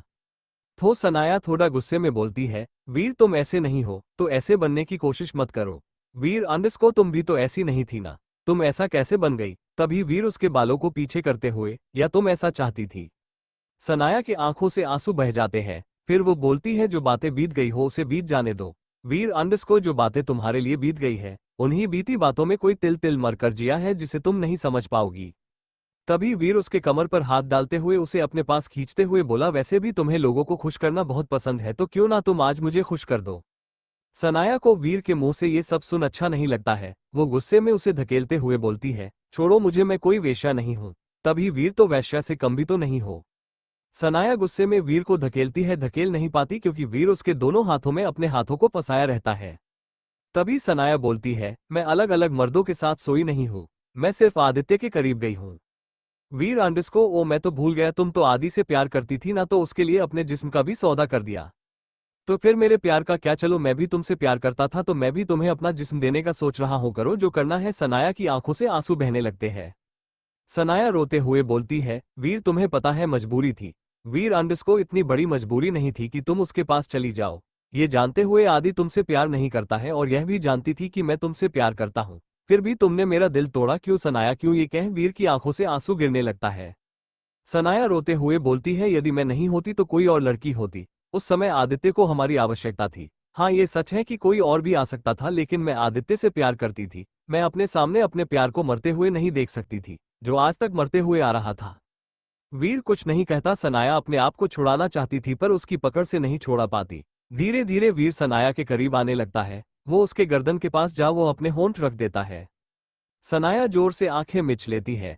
वीर उसके गर्दन पर जोर से काट लेता है। सनाया की चीख निकल जाती है। कुछ देर बाद सनाया को अपने गर्दन पर गर्म गर्म सांसें महसूस होती है। वो देखती है तो वीर सो चुका था। धीरे से वीर को बिस्तर पर सुला उसके चेहरे को ध्यान से देखने लगती है। माथे पर किस करते हुए बोलती है, मुझे एहसास है क्या किया है। अब बहुत देर हो चुकी है। तुम जो मेरे पास आने की कोशिश कर रहे हो वो मैं तुम्हें नहीं दे सकती। मैं तुम्हारे लायक नहीं हूं। तुम मुझसे ज्यादा अच्छी लड़की डिजर्व करते हो। वो उसके माथे पर किस कर वहां से उठ बाहर चली जाती है। उसके जाते ही वीर अपनी आंखें खोल उसे देखने लगता है और फिर से उसकी आंखों से आंसू लुढ़क जाता है। पर मुझे तो तुम हमेशा से चाहिए। हमेशा से ऐसा ही होता था। वीर अपने दिल की बात नशे में कहता था और सुबह भूल जाने का नाटक करता था। सनाया को भी यही लगता था कि वीर दूसरे ही दिन सब भूल जाता है, पर ऐसा नहीं था। उसे सामने कहने की हिम्मत नहीं थी, इसलिए वो शराब के बहाने अपनी बात करता था। फ्लैशबैक एंड सनाया अपनी सोच से बाहर आती है और वीर को उठाती है। वीर उठकर बैठकर अपना सिर पकड़ लेता है। सनाया उसे नींबू पानी देती है तो वीर बिना कुछ बोले नींबू पानी पी लेता है। फिर सनाया बोलती है, वीर चलो लंच कर लो, लंच बन गया है। वीर एक बार सनाया को देखता है, जिसके चेहरे को देख कुछ भाव समझ नहीं आ रहा था। तभी वीर जानबूझकर पूछता है, ये तुम्हारी गर्दन पर क्या हुआ है। तभी सनाया हिचकिचाते हुए बोलती है, वो मच्छर ने काट लिया है। वीर थोड़ा सार्कास्टिक हंसते हुए, ऐसा तो नहीं है, रात को तुम कहीं गई थी। इतना सुनते ही सनाया गुस्से में उठती है और बोलती है, नीचे आ जाना। शाम का समय, मीना दीदी जल्दी करिए, भैया आपका बाहर वेट कर रहे हैं। तभी आन्या, रुको मीना आ रही हूँ। ये कह वो बाहर आती है तो उसे इस रूप में देख मीना उसकी नजर उतारते हुए बोलती है, दीदी आप तो बहुत खूबसूरत लग रही हो। आन्या उसे गुस्से में देख बोलती है, मैं तुम्हें इस बोरे में अच्छी लग रही हूँ। ये बोल मीना को देखते हुए बाहर चली जाती है। आन्या उस कपड़े में पूरी तरीके से ढकी हुई थी। वो बाहर निकलती है तो देखती है 2 से 3 बड़ी बड़ी गाड़ियां खड़ी थी, जिस पर एक गाड़ी पर आदित्य टेक लगाए खड़ा था। आन्या को गुस्से में देख उसके चेहरे पर ना दिखने वाली स्माइल आ जाती है, क्योंकि वो आन्या के खुन्नस को समझ रहा था। आन्या सामने आदित्य को देखती है, जो ग्रे कलर की 3 पीस सूट में काफी ज्यादा एलिगेंट लग रहा था। आन्या एक बार की तो उसे देखता ही रह जाती है। वो उसके पास पहुंचती है। आदित्य अंडरस्को मुझे लेट करने वाले लोग बिल्कुल नहीं पसंद। आइंदा से यह बात ध्यान रखना, फर्स्ट एंड लास्ट वार्निंग है। वो कार में बैठ जाता है। आन्या उसकी बात का नकल उतारते हुए बोलती है, मुझे लेट करने वाले बिल्कुल पसंद हो। उनके गाड़ियों का काफिला निकल जाता है। कुछ दूरी चलने के बाद गाड़ियों के साथ दो तीन गाड़ियां और जुड़ जाती है। आन्या थोड़ा हिचकिचते हुए आदित्य से पूछती है, हम कहाँ जा रहे हैं? आदित्य उसके कान के पास जा बोलते हैं, सरप्राइज मिसेज राजवंश, और सरप्राइज को सरप्राइज ही रहने देते हैं।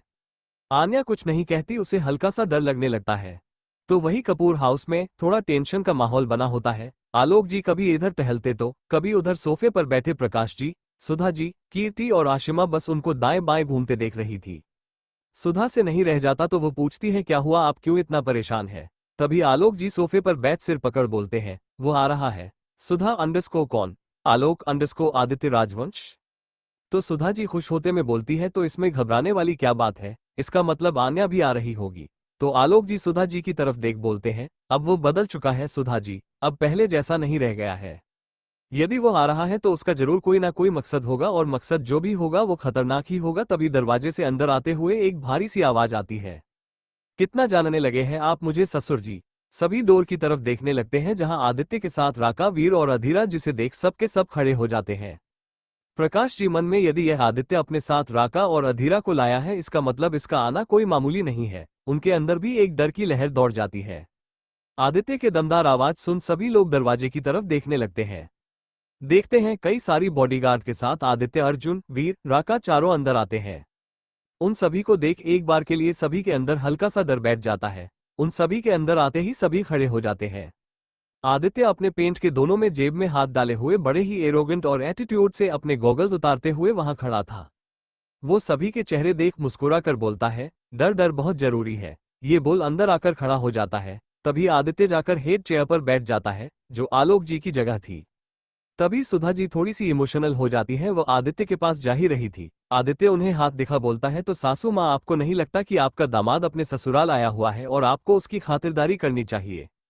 सुधा जी के कदम ही रुक जाते हैं। आदित्य को देखने लगती हैं, जो बिना भाव के उन्हें देख रहा था। सुधा जी अपने कदम पीछे लेने लगती है। तभी उन्हें डोर से एक आवाज आती है। माँ, यह आवाज सुन उनकी आंखों से आंसू बाहर निकल जाता है। सभी सामने देखते हैं तो आन्या खड़ी होती है। आन्या दौड़कर सुधा जी के गले लग जाती है और रोने लगती है। सभी उन माँ बेटी को रोते देख थोड़ी इमोशनल हो जाते हैं। सुधा जी, अंडरस्को कैसा है मेरा बच्चा? सब ठीक तो है ना? तू ठीक तो है ना? आन्या अपने आंसू पोंछाते हुए बोलती है, मम्मी मैं एकदम ठीक हूँ, आप सबकी बहुत याद आ रही थी।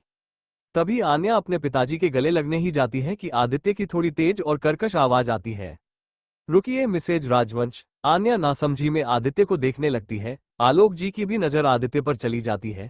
तो आदित्य बोलता है, हाल चाल दूर से भी किया जा सकता है, जरूरी नहीं कि सिर्फ गले ही लगा जाए। आन्या आंखें फाड़े आदित्य को देखने लगती है और मन में सोचती है, माँ से मिलने पर नहीं रोके, पापा से मिलने पर मतलब पापा से भी ओवर पॉसेसिव, जल कुकड़ा कहेगा।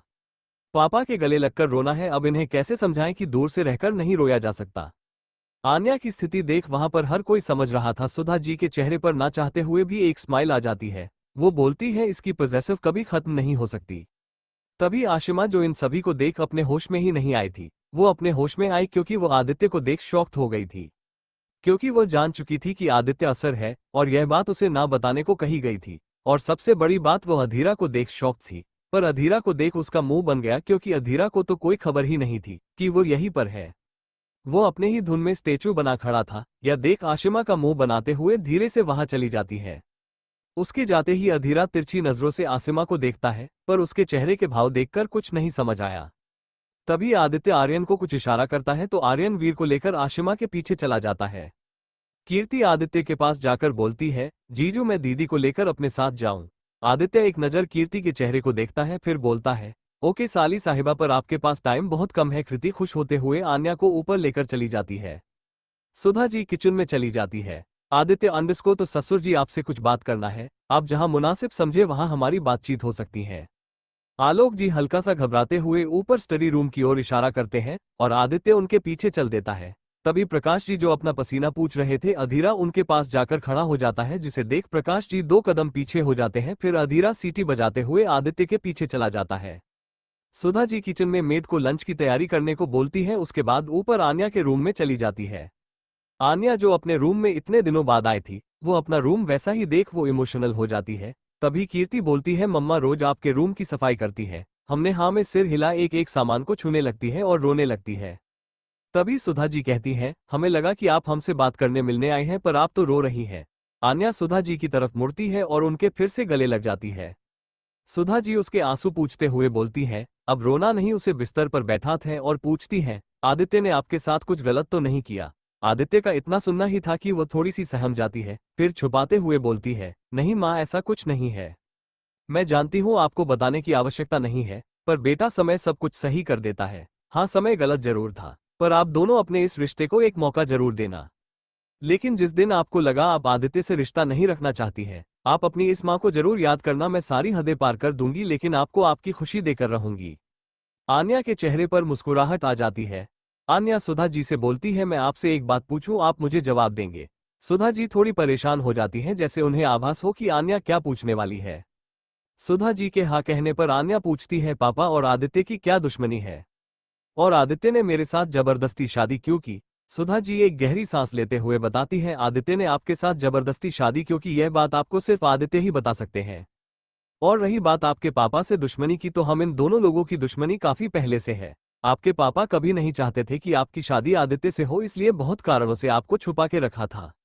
आप मुझसे बार बार पूछती थी ना, क्यों मुझे अपने पापा का नाम छुपाना पड़ता है कि मैं उनकी बेटी हूं, एक यही वजह था। पर मुझे भी यह नहीं पता कि इन दोनों में अनबन किस चीज की है। आन्या अंडरस्को माँ, क्या आप आदित्य को बचपन से जानती हैं? सुधा जी हाँ मैं सिर हिलाते हुए बोलती है, हाँ, आदित्य की मॉम और मैं दोनों बेस्ट फ्रेंड थे। आलिया आश्चर्य हो जाती है। तभी सुधा जी कीर्ति को किचन से कुछ स्नैक्स लाने के लिए बोलती है। कीर्ति चली जाती है। तभी सुधा जी आन्या का सिर सहलाते हुए बोलती है, और आदित्य भी आपको बचपन से जानते हैं। आन्या जैसे जैसे सुनती जा रही थी, वैसे वैसे उसकी आंखें बड़ी होती जा रही थी। तभी सुधा जी बोलती हैं, पर कुछ ऐसा हुआ जिससे बहुत कुछ बिखर गया। उसके बाद आदित्य का बिहेवियर भी चेंज हो गया। आन्या अंडरस्को मतलब आदित्य पहले ऐसे नहीं थे। सुधा जी, आदित्य बचपन से ही सीरियस पर अपनों के साथ मस्ती मजाक वाली टाइप का इंसान था। तो वहीं दूसरी तरफ आसिमा एक पिलर के पीछे छुपकर अपने मोबाइल में कुछ मैसेज कर रही थी, और मैसेज सेंड कर पाती तभी पीछे से कोई उसका फोन छीन लेता है।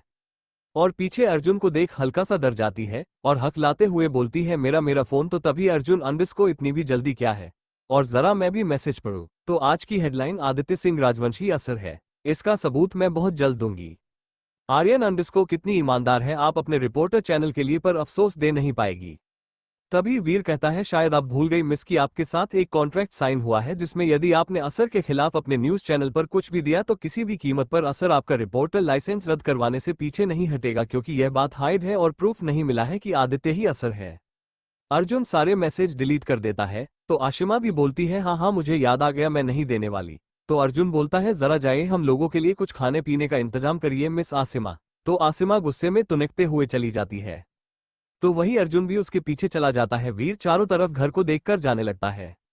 तभी वो जाने को जैसे ही मुड़ता है कि तभी उसे से किसी को धक्का लग जाता है। वो गिरने ही वाली होती थी कि वीर उसे कमर से पकड़ लेता है। वो वीर के बाहों में झूल जाती है। वीर एक बार के लिए उसमें खो जाता है। बड़ी बड़ी आंखें, पंखुड़ी जैसे होंठ, प्यारी सी मासूम सा चेहरा, बालों को खुला हुआ टी शर्ट और ट्राउजर में छोटी सी बच्ची लग रही थी और काफी प्यारी लग रही थी। वो कोई और नहीं, कीर्ति थी। कीर्ति की भी नजर जब वीर पर पड़ती है तो वो उसे ध्यान से देखने लगती है। तभी वीर भी उसे देखने लगता है, पर कीर्ति को कुछ याद आता है और तुरंत उठ जाती है और बोलती है, सॉरी सॉरी, हमसे गलती से लग गया। वीर उसको देखता ही रहता है और बोलता है, सॉरी की कोई बात नहीं है, मैंने भी नहीं देखा। तभी कीर्ति उसे ऊपर से नीचे देखते हुए आंखें छोटी कर बोलती है, आप सच में जबरदस्ती शादी कर उठाकर ले जाने वाले जीजा के दोस्त या भाई या रिश्तेदार है? वीर भी अपनी आंखें छोटी कर बोलता है, तुमको ऐसा क्यों लगता है? तभी कीर्ति बोलती है, क्योंकि आप मुझे बड़े सीधे साधे टाइप वाले बंदे लग रहे हैं। फिर कीर्ति थोड़ा एटीट्यूड में बोलती है, आई डोंट लाइक सीधे साधे बंदे। तभी पीछे से आर्यन भी कहता है, और मुझे भी। तभी कीर्ति और आर्यन दोनों एक दूसरे को हाई फाई देते हैं। फिर कीर्ति उससे बोलती है, एक मिनट, आप कौन? तभी आर्यन, जो कि कीर्ति ने स्नैक्स का प्लेट लिया था उसमें से एक खाते हुए बोला, बस आपके जबरदस्ती शादी कर उठाकर ले जाने वाले जीजा जी का बिगड़ा हुआ दोस्त। कीर्ति उसे अजीब नजरों से ऊपर से नीचे देखती है और चली जाती है। उसके चले जाने पर आर्यन हंसने लगता है और वीर बोलता है, दोनों ही पागल हैं, ये बोल चला जाता है। तो वहीं दूसरी तरफ स्टडी रूम में सभी लोग बैठे हुए थे। प्रकाश जी को बुला लिया गया था। तभी आदित्य, जो कि सोफे पर आराम से बैठा हुआ था, वह सामने आलोक जी से कहता है, साइन इट। आलोक जी उसे घूर कर देखते हैं तो आदित्य बोलता है, आज के जमाने में अपनी बेटी की शादी इतनी सस्ती में बिना किसी दहेज के कर दिए, आपको नहीं लगता अपने दामाद को कुछ देना चाहिए? तभी आलोक जी गुस्से में बोलते हैं, तुम मेरे दामाद नहीं हो और बहुत जल्द मैं तुमसे अपनी बेटी को आजाद कर लूंगा। तभी आदित्य कहता है, वो तो वक्त ही बताएगा कौन किससे क्या छीनता है।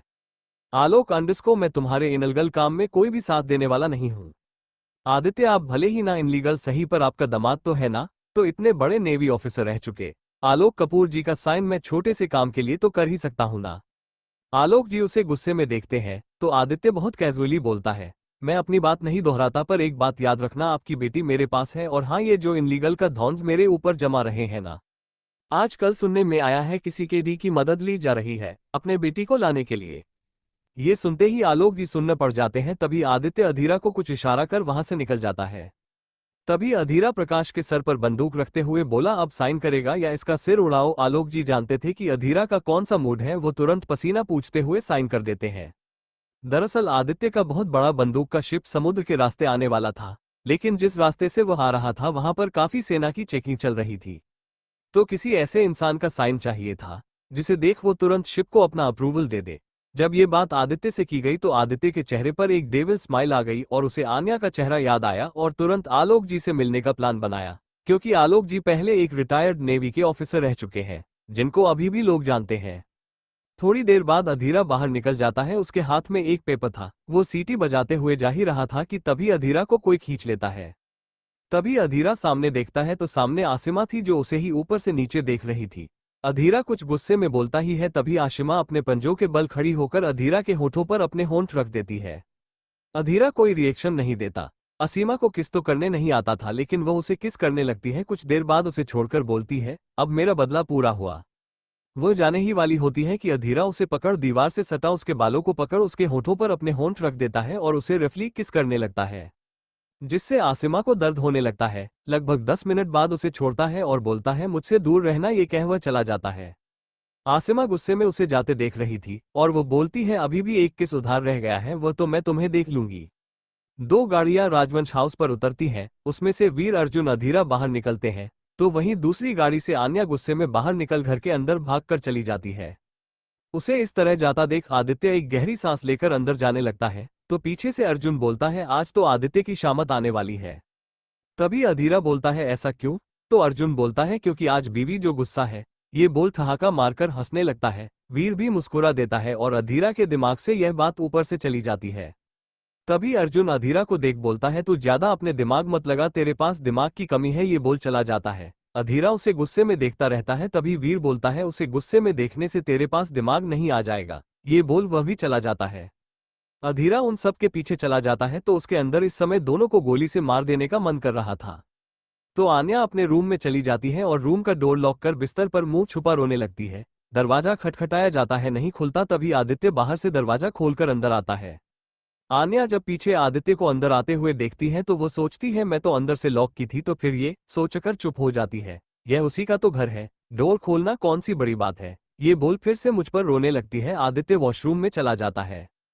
तभी मीना एक प्लेट में खाना लेकर उसके रूम में आती है। वो आन्या को रोते हुए देखती है और कुछ बोलती नहीं, धीरे से खाना रख चली जाती है, क्योंकि वीर ने उसे आदित्य के रूम में खाना पहुंचाने के लिए बोला था। रात के 10 बजे बज गए थे। आदित्य आश्रम से आता है तो आन्या को वैसे ही देख एक गहरी सांस ले वो आन्या से बोलता है, मिसेज राजवंश चलो डिनर कर लो। आन्या कुछ नहीं बोलती। आदित्य अपने गुस्से को कंट्रोल कर बोलता है, मिसेज राजवंश मैं अपनी बात नहीं दोहराता, ये बात तुम बार बार क्यों भूल जाती हो? आदित्य की इतनी गुस्से भरी आवाज सुन आन्या जोर से रोते हुए बोलती है, और मुझे नहीं खाना। आदित्य हाथ बांधे बोलता है, और वह क्यों? तो आन्या भी गुस्से में बैठते हुए बोलती है, आपको भी अच्छे से पता है मैं क्यों बोल रही हूँ। आदित्य को उसकी बच्चों जैसी हरकत देख हल्की सी उसके चेहरे पर मुस्कान आ जाती है। आदित्य खाना लेकर बेड पर आन्या पास जाता है और बेड पर बैठते हुए बोलता है, यहाँ तो तुम्हारे मन का खाना बना है, देखो तुम्हें जो पसंद है। आन्या गुस्से में अपना मुंह फेर लेती है तो आदित्य को भी थोड़ा गुस्सा आ जाता है। वह रोटी का कवर लेकर आन्या का चेहरा जोर से पकड़ उसके मुंह खोल मुंह में डाल देता है और बोलता है, मुझे खाने पर गुस्सा दिखाने वाले लोग बिल्कुल भी नहीं पसंद। आदित्य को किसी लड़की को मनाना नहीं आता था, इसलिए वो अपने एरोगेंट नेचर में ही आना ज्यादा मुनासिब समझा। अन्ना की आंखों से आंसू आते रहते हैं, वह खाती रहती है। आदित्य एक एक कवा उसके मुंह में खाना डालते जाता है। आन्या अपने मन में बोलती है, यही बात प्यार से भी तो बोल सकते थे ना। वो मैंने ट्राई की थी। आन्या की आंखें बड़ी हो जाती है और फिर अपनों में सोचती है, इन्हें मेरे मन की बातें कैसे पता चल जाती है। तभी आदित्य थाली को साइड रखते हुए बोलता है, क्योंकि तुम अपने मन में जोर से बोलती हो। आन्या तुरंत अपने मुंह पर हाथ रख देती है कि वो कुछ और ना बोले ना सोचे। उसकी इस हरकत पर आदित्य के चेहरे पर छोटी सी हंसी आ जाती है, जिसे आन्या देख लेती है और फिर से अपने मन में बोलती है, हाय कितना प्यारा लग रहा है हंसते हुए। तभी आदित्य उसे घूर कर देखता है तो वो फिर से रोने लगती है। आदित्य फ्रस्ट्रेट होकर बोलता है, तुम अपना ये रोना बंद करोगी, मैं इरिटेट हो रहा हूँ। अब किस बात का इतना रोना है? तो आन्या भी गुस्सा में बोलती है, आपने मुझे वहां मम्मा के हाथ का खाना भी नहीं खाने दिया और मुझे मामा रोक रही थी, आपने रुकने भी नहीं दिया। सिर्फ एक दिन की तो बात थी। तभी आदित्य कुछ नहीं बोलता, वो उठकर बालकनी भी चल जाता है। आदित्य का जवाब ना देना, आन्या भी गुस्से में फ्रस्ट्रेट हो बिस्तर पर लेट जाती है। आदित्य बालकनी में जा सिगरेट का कश लेने लगता है और आदित्य बोलता है, तुम्हें एक दिन भी बाहों में ना लूं तो घुटन होती है, तुम्हारी लत लग गई है। मुझे तुम्हें पाकर मेरी बेचैनी खत्म हो चुकी है। दुनिया की नजरों में मैं एक प्लेबॉय था, भले ही वो मेरी जरूरत थी, पर तुम्हें पाकर मुझे किसी की चाह नहीं रह गई। तुम्हारी बाहें ही मेरे सुकून का जरिया है। तुम्हारे लब मेरे सारे प्यास को मिटा चुकी है। तुम्हारे दूर चले जाने से ही यह आदित्य सिंह राजवंश बहक गया था। दुनिया ने छुपाने की कोशिश बहुत की, कुदरत पर ना थी कभी यकीन। हवाओं ने अपनी रुख बदली, मेरी एहसास ने तुम्हारे सांसों को अपने में समा ली। तुम्हारी बाहें हैं एक सुकून की दरिया, उस सुकून को मैं कैद कर लूं, तुम्हें मैं कैसे दूर रख सकता हूं? और यदि कोई मुझे तुमसे दूर रखने की कोशिश की तो मैं उसकी सांसें छीन लूंगा। इस समय आदित्य किसी साइको की तरह लग रहा था। तभी आदित्य के फोन पर एक मैसेज आता है, बॉस जेट रेडी है, 1 घंटे में निकलना है। आदित्य उस मैसेज को देख अंदर देखता है तो बेड पर आन्या इधर से उधर गुस्से में करवट बदल रही है। आदित्य अपने फोन वहीं पर रख अंदर चला आता है। आदित्य आन्या को देखता है जो आंखें बंद की थी। वो बेड पर बैठ लाइट ऑफ करता है और एक पीले रंग की रोशनी जला देता है, जिसमें एक दूसरे को देखा जा सकता था। आन्या को एहसास हो चुका था कि आदित्य आ चुका है, पर वो गुस्सा में रहने का दिखावा कर रही थी। पर उसे अनकंफर्टेबल हो रहा था, क्योंकि उसे हमेशा से ढीले ढाले कपड़े पहनना पसंद था। आदित्य उसे एक झटके से उठाकर बैठा देता है। आन्या आंखें खोल उसे देखने लगती है। आदित्य अपनी टी शर्ट निकाल देता है। आन्या उसे ऐसे देख डर जाती है। चोट लगने पर भले ही मरहम लगा दिया जाए, पर दोबारा चोट ना लग जाए, इस चीज का डर मन में हमेशा बैठा रहता है। यह एक डर ऐसी चीज है जो या तो समय के रहते या फिर किसी के विश्वास पर ही खत्म हो सकती है। यह मेरा मानना है और यही डर आन्या के अंदर बैठ चुका है जब भी आदित्य उसके पास आता है। आदित्य आगे बढ़कर आन्या के सूट की डोरी खोलता है तो वह अपने कपड़ों को कसकर पकड़ लेती है, जिसे देख आदित्य के चेहरे पर मुस्कुराहट आ जाती है। आन्या के सूट को निकाल देता है, फिर उसकी लेगी को भी निकाल देता है। इस समय आन्या उसके सामने सिर्फ इन्ह कपड़ों में थी। आदित्य अपनी टी शर्ट आन्या को पहना देता है। आन्या अपनी आंखें खोल उसे देखने लगती है। आदित्य बिस्तर पर लेट आन्या को अपनी बाहों में खींच लेता है।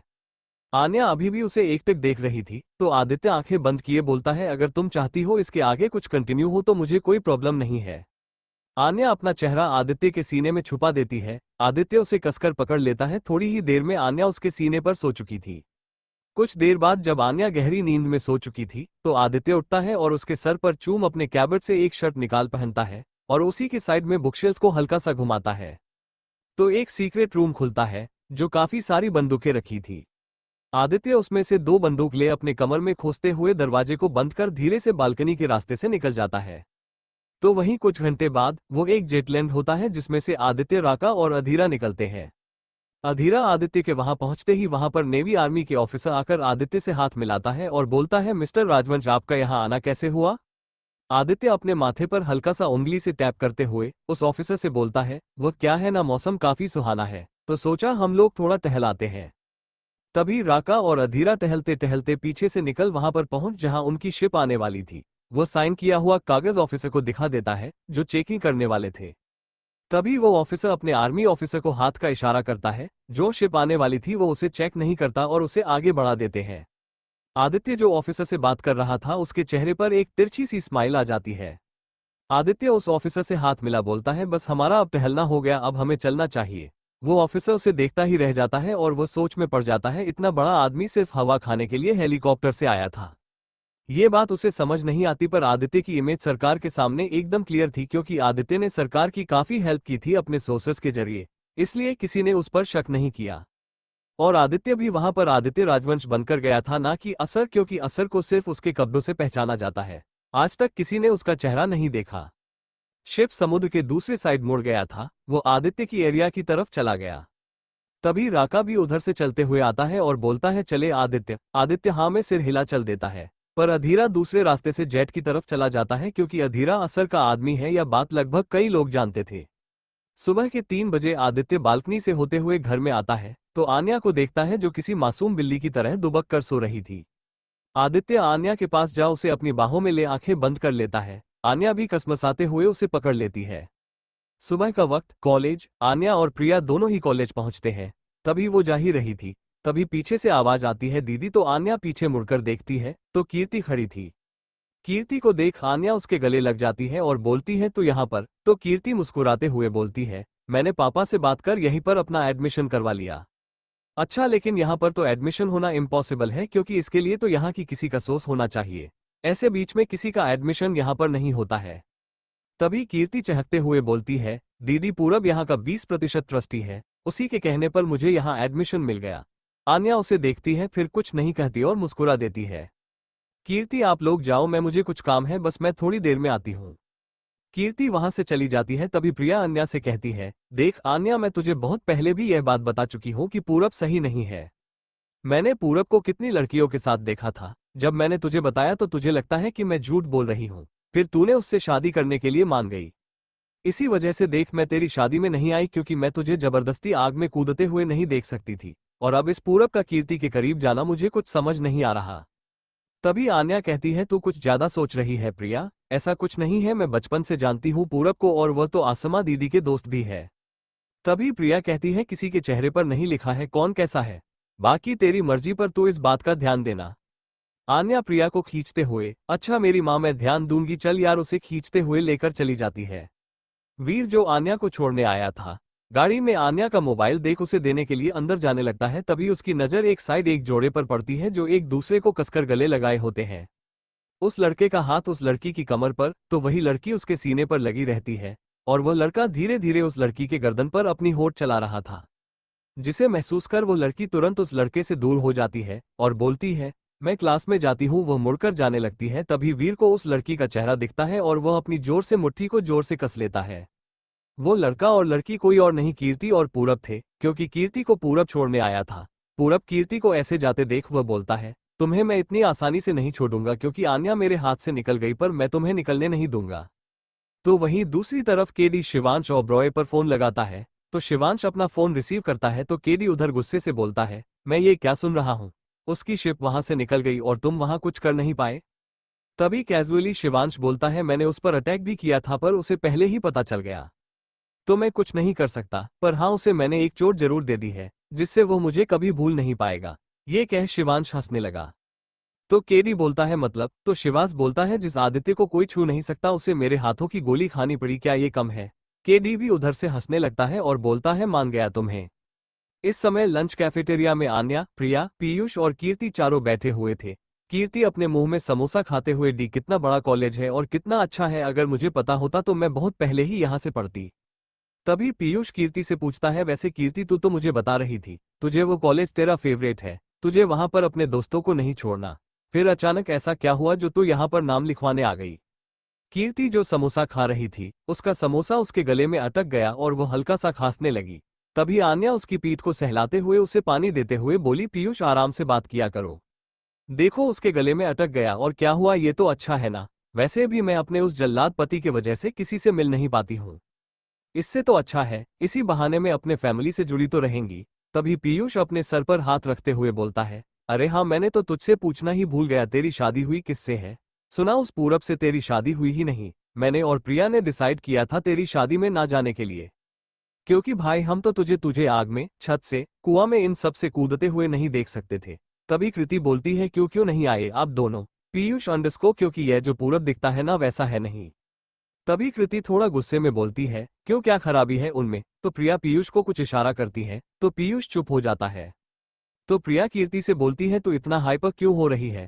वो बस ऐसे ही बोल रहा था, वो मेरा एंट्रेंस एग्जाम था ना, इसलिए हम नहीं आ पाए थे, और इसे कहीं जाना था। तब जाकर प्रिया थोड़ी शांत होती है। आन्या भी कीर्ति की हरकत को देख रही थी पर वो उस समय कुछ बोलती नहीं है। तो वहीं दूसरी तरफ राजवंश ऑफिस में आदित्य अपना ऑफिस का कुछ काम कर रहा था, तभी दूर खोलते हुए वीर आता है और चेयर पर बैठ जाता है। कुछ देर तक खामोशी रहती है, तब आदित्य पूछता है क्या हुआ, इतना उबल क्यों रहे हो, कुछ बात करनी है? वीर एक गहरी सांस लेकर बोलता है तुझे पता है वो पूर्व मल्होत्रा। आदित्य वीर की तरफ देखने लगता है तो वीर बताता है अब वो पूर्व कीर्ति को फंसा रहा है। तो आदित्य जानबूझकर बोलता है कौन कीर्ति? तो वीर उसे गुस्से वाला लुक देता है। तो आदित्य बोलता है अच्छा अच्छा मेरी साली साहिबा, तुम टेंशन ना लो, उस पूरा मल्होत्रा की अच्छी खासी क्लास लूंगा, अभी उससे तो सारा हिसाब बाकी है।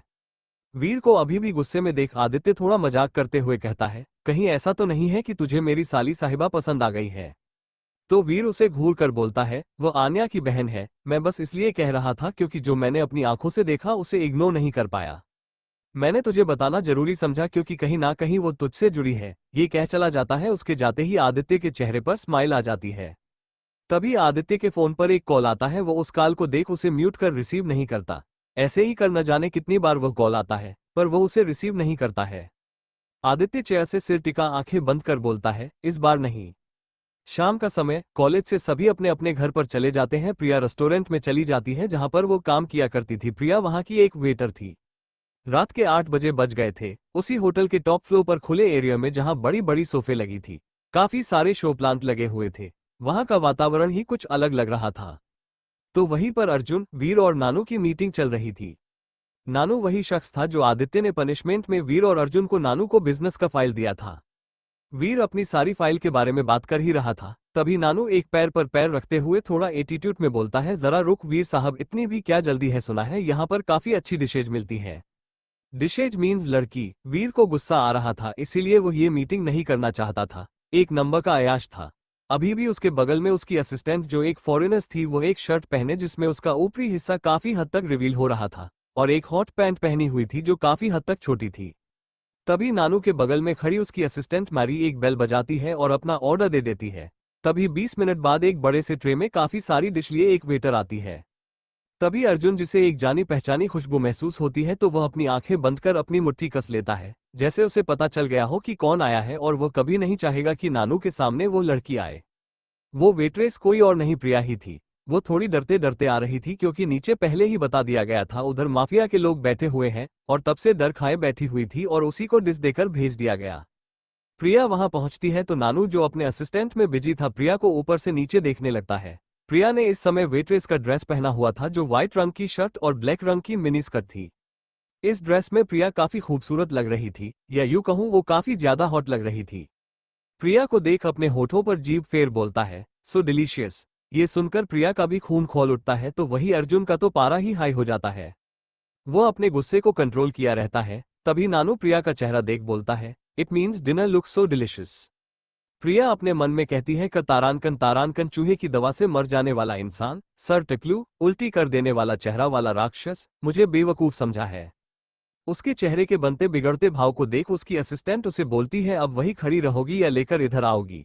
प्रिया उस लड़की को ध्यान से देखने लगती है क्योंकि वह एक अंग्रेजन थी और हिंदी तो ऐसे बोल रही थी कि हिंदुस्तानी भी फेल। अर्जुन की पीठ इस समय प्रिया की तरफ थी, इसलिए प्रिया अर्जुन को नहीं देख पाए। वो ट्रे लेकर उस टेबल पर रख जैसे ही जाने की होती है, तभी नानू अपना पैर फंसा देता है, जिससे प्रिया उसी के ऊपर गिर जाती है। नानू उसके बालों को सूंघते हुए बोलती है सोयामी। प्रिया के आंखों से आंसू आने लगते हैं, वह अपने आप को छुड़ाने लगती है क्योंकि उसे उस इंसान से गिरना रही थी। नानू उसके कमर से पकड़कर अपने पास और दबा देता है। प्रिया छटपटाते रह जाती है, तभी उसकी नजर सामने बैठे अर्जुन पर जाती है जो बिना किसी भाव के बैठा हुआ था। उसके आंखों में एक चमक आ जाती है, पर कुछ सोचकर निराश हो जाती है क्योंकि अगर अर्जुन को कुछ करना होता तो वो कब का कर चुका होता। उसके आंखों से फिर से आंसू आने लगते हैं। कभी वीर बोलता है मिस्टर रायचंद, मेरे हिसाब से हमें फाइल के बारे में बात करनी चाहिए। तभी नानू हंसते हुए बोलता है अरे रुकिए रुकिए, अभी पहले डिनर कर लेते हैं, बस साइन ही तो करनी है।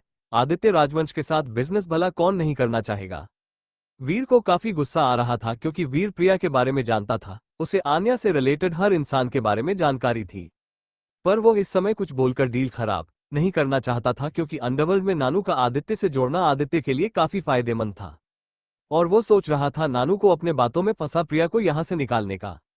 तभी नानू प्रिया से बोलता है हे स्वीट हार्ट, हमारे लिए डिनर सर्व करो, और उसके कमर पर जोर से पिंच कर छोड़ देता है। प्रिया को गुस्सा आ जाता है और वो खींचकर नानू को एक थप्पड़ जड़ देती है, जिससे वहां खड़े बॉडीगार्ड आकर तुरंत प्रिया को जाकर पकड़ लेते हैं।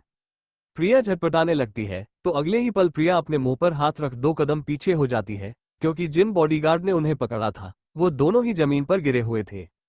प्रिया कांपने लगती है, तभी सब इधर उधर देखने लगते हैं कि किसने किया। तभी नानू की नजर अर्जुन पर जाती है, जो उसके सामने टेबल पर अपना पैर फैला दूसरा पैर रखते हुए अपने बंदूक को फूंक रहा था। तभी नानू गुस्से में चिल्लाते हुए कहता है, ये तूने क्या किया, तूने मेरे बॉडीगार्ड पर बंदूक क्यों चलाई? तभी अर्जुन बोलता है, सोच, जब उसे छूने भर से मैंने उसे जान से मार दी, तो सोच तूने तो उसकी सेंसिटिव पार्ट कमर कुछ हुआ है तो मैं तेरा हाल क्या करूंगा। ये बोल वो हंसने लगता है, उसकी हंसी किसी राक्षस से कम नहीं थी। नानू भी एक बार के लिए डर गया, पर नानू अपने माफियागिरी में आते हुए बोलता है, तुम इस 2 कौड़ी की वेटर के लिए तुम माफिया नानू से दुश्मनी ले रहे हो।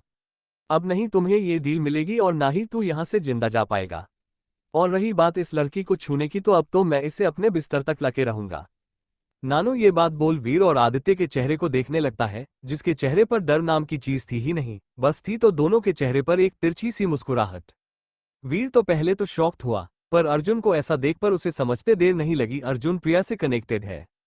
तभी नानू कई सारे बॉडीगार्ड को इशारा करता है, 10 से 15 बॉडीगार्ड तुरंत आकर वीर, अर्जुन और प्रिया को घेर लेते हैं। प्रिया जो एक पर एक उसको सदमा लगे जा रहा था, वो डर से कांपती जा रही थी। तभी एक बॉडीगार्ड प्रिया को फिर से पकड़कर जाने ही वाला था, तभी अर्जुन की जोर से आवाज आती है, राका की मलिका को छूने से पहले अपने साथ होने वाले अंजाम के बारे में सोच जरूर लेना। राका ये वर्ड सुनते ही वो बॉडीगार्ड तुरंत डरकर पीछे हो गया। तभी नानू अर्जुन को देखने लगा। अर्जुन की आंखें इस समय एकदम लाल थी और हद से ज्यादा डरावनी।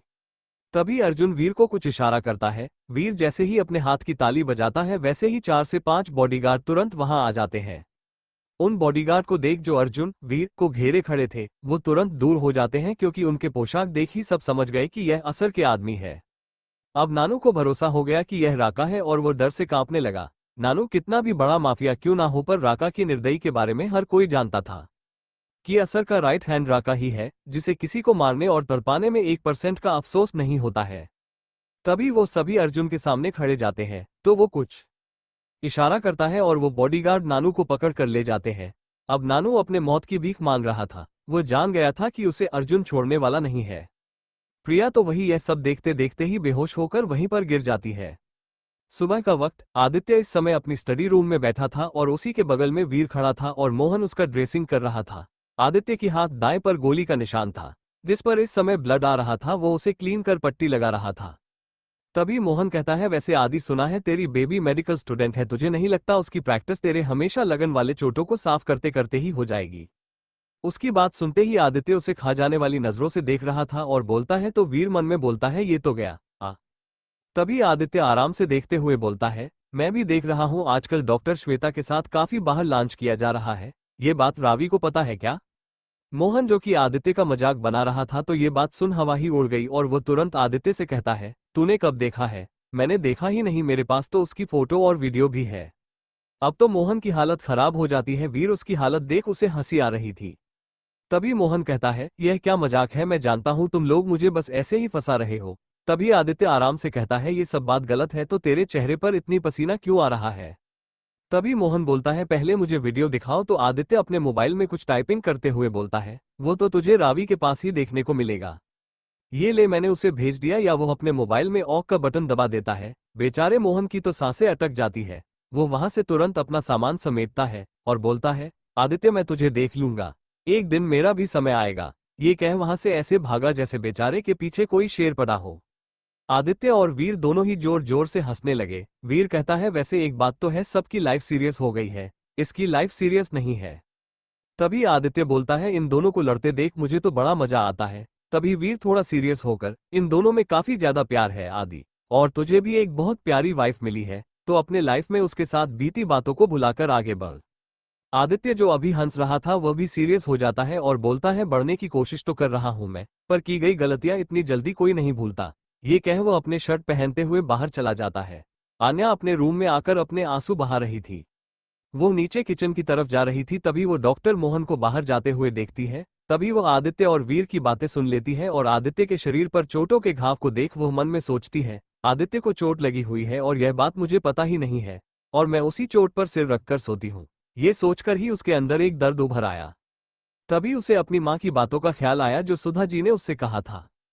फ्लैशबैक। सुधा जी ने आन्या को देखते हुए कहा, तेरी मांग और गला एकदम सुना है। तभी आन्या बात बदलते हुए कहता है, वो माँ, मैं यहाँ आने की खुशी में ये सब लगाना ही भूल गई। सुधा जी जो सब समझती थी उसके हाथों पर हाथ रखते हुए बोलती है, देख बच्चा, तुम दोनों के बीच चाहे जो हुआ हो मुझे नहीं पता, पर मैं तुझसे एक बात कहना चाहूंगी जो एक माँ को बताना चाहिए। बेटा, शादी के बाद पत्नी का मांग और गला सुना नहीं रहना चाहिए, इससे पति को हमेशा खतरा रहता है। एक भारतीय संस्कृति के हिसाब से पत्नी की मांग भरी रहने से एक पति की लंबी आयु रहती है। Flashback and. क्या मेरे सिंदूर और मंगलसूत्र ना पहनने से आदित्य के साथ ऐसा हुआ? वहीं दूसरी तरफ प्रिया जब सोकर उठती है तो देखती है घड़ी में 10 बजे बज रहे हैं। तभी वो उधर देखती है तो वह अपने घर पर थी। वो तुरंत उठकर बैठ जाती है।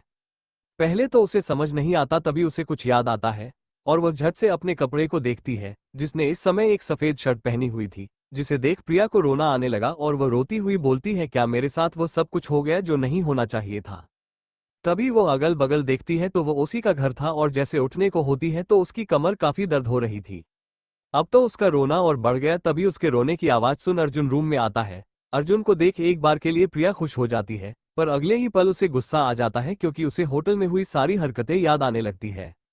पर जैसे ही उसे आदित्य का उन लोगों को मारना याद आया वो डर से कांपने लगी। तभी अर्जुन उसके पास आता है तो प्रिया उसे दूर धकेलते हुए बोलती है, दूर रहना मुझसे, तुम एक क्रिमिनल हो, आना मत मेरे पास। ये कह वह रोने लगी। तभी अर्जुन बोलता है, पहले मेरी बात सुनो। तभी प्रिया उसे तकिया खींचकर मारने लगती है। प्रिया के हरकत से अब अर्जुन को गुस्सा आने लगा। वो उसे गुस्से में बेड पर दबाते हुए उसके हाथों को अपने हाथों में फंसा बोला, अगर मैंने उन दोनों को नहीं मारा होता तो अब तक तुम अपना मुंह दिखाने लायक नहीं बचती। तभी प्रिया भी गुस्से में बोलती है, तो कौन सा तुमने मुझे उस लायक छोड़ा? मेरे बेहोशी का फायदा उठाया तुमने।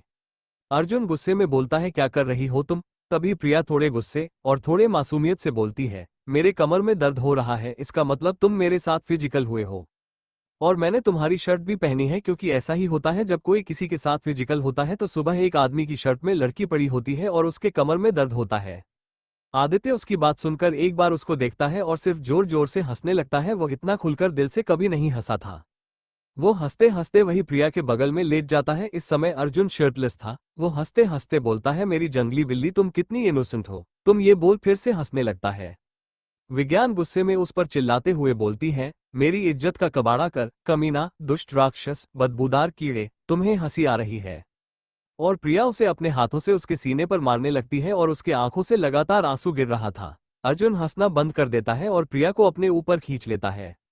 उसके कमर पर अपना हाथ रखता है, जिससे कमर पर टच होने से प्रिया की एक दर्द भरी चीख निकल जाती है। तो अर्जुन थोड़ा सख्त होकर बोलता है, मुझे तुम्हारे साथ कुछ करना होता तो तुम्हें बेहोश करने की जरूरत नहीं थी। वो मैं अभी भी कर सकता हूँ और तुम कुछ भी नहीं कर पाओगी। कभी अर्जुन कल रात के बारे में सोचने लगता है। जब प्रिया बेहोश हो गई थी तो वो उसे उसके घर पर लाया था।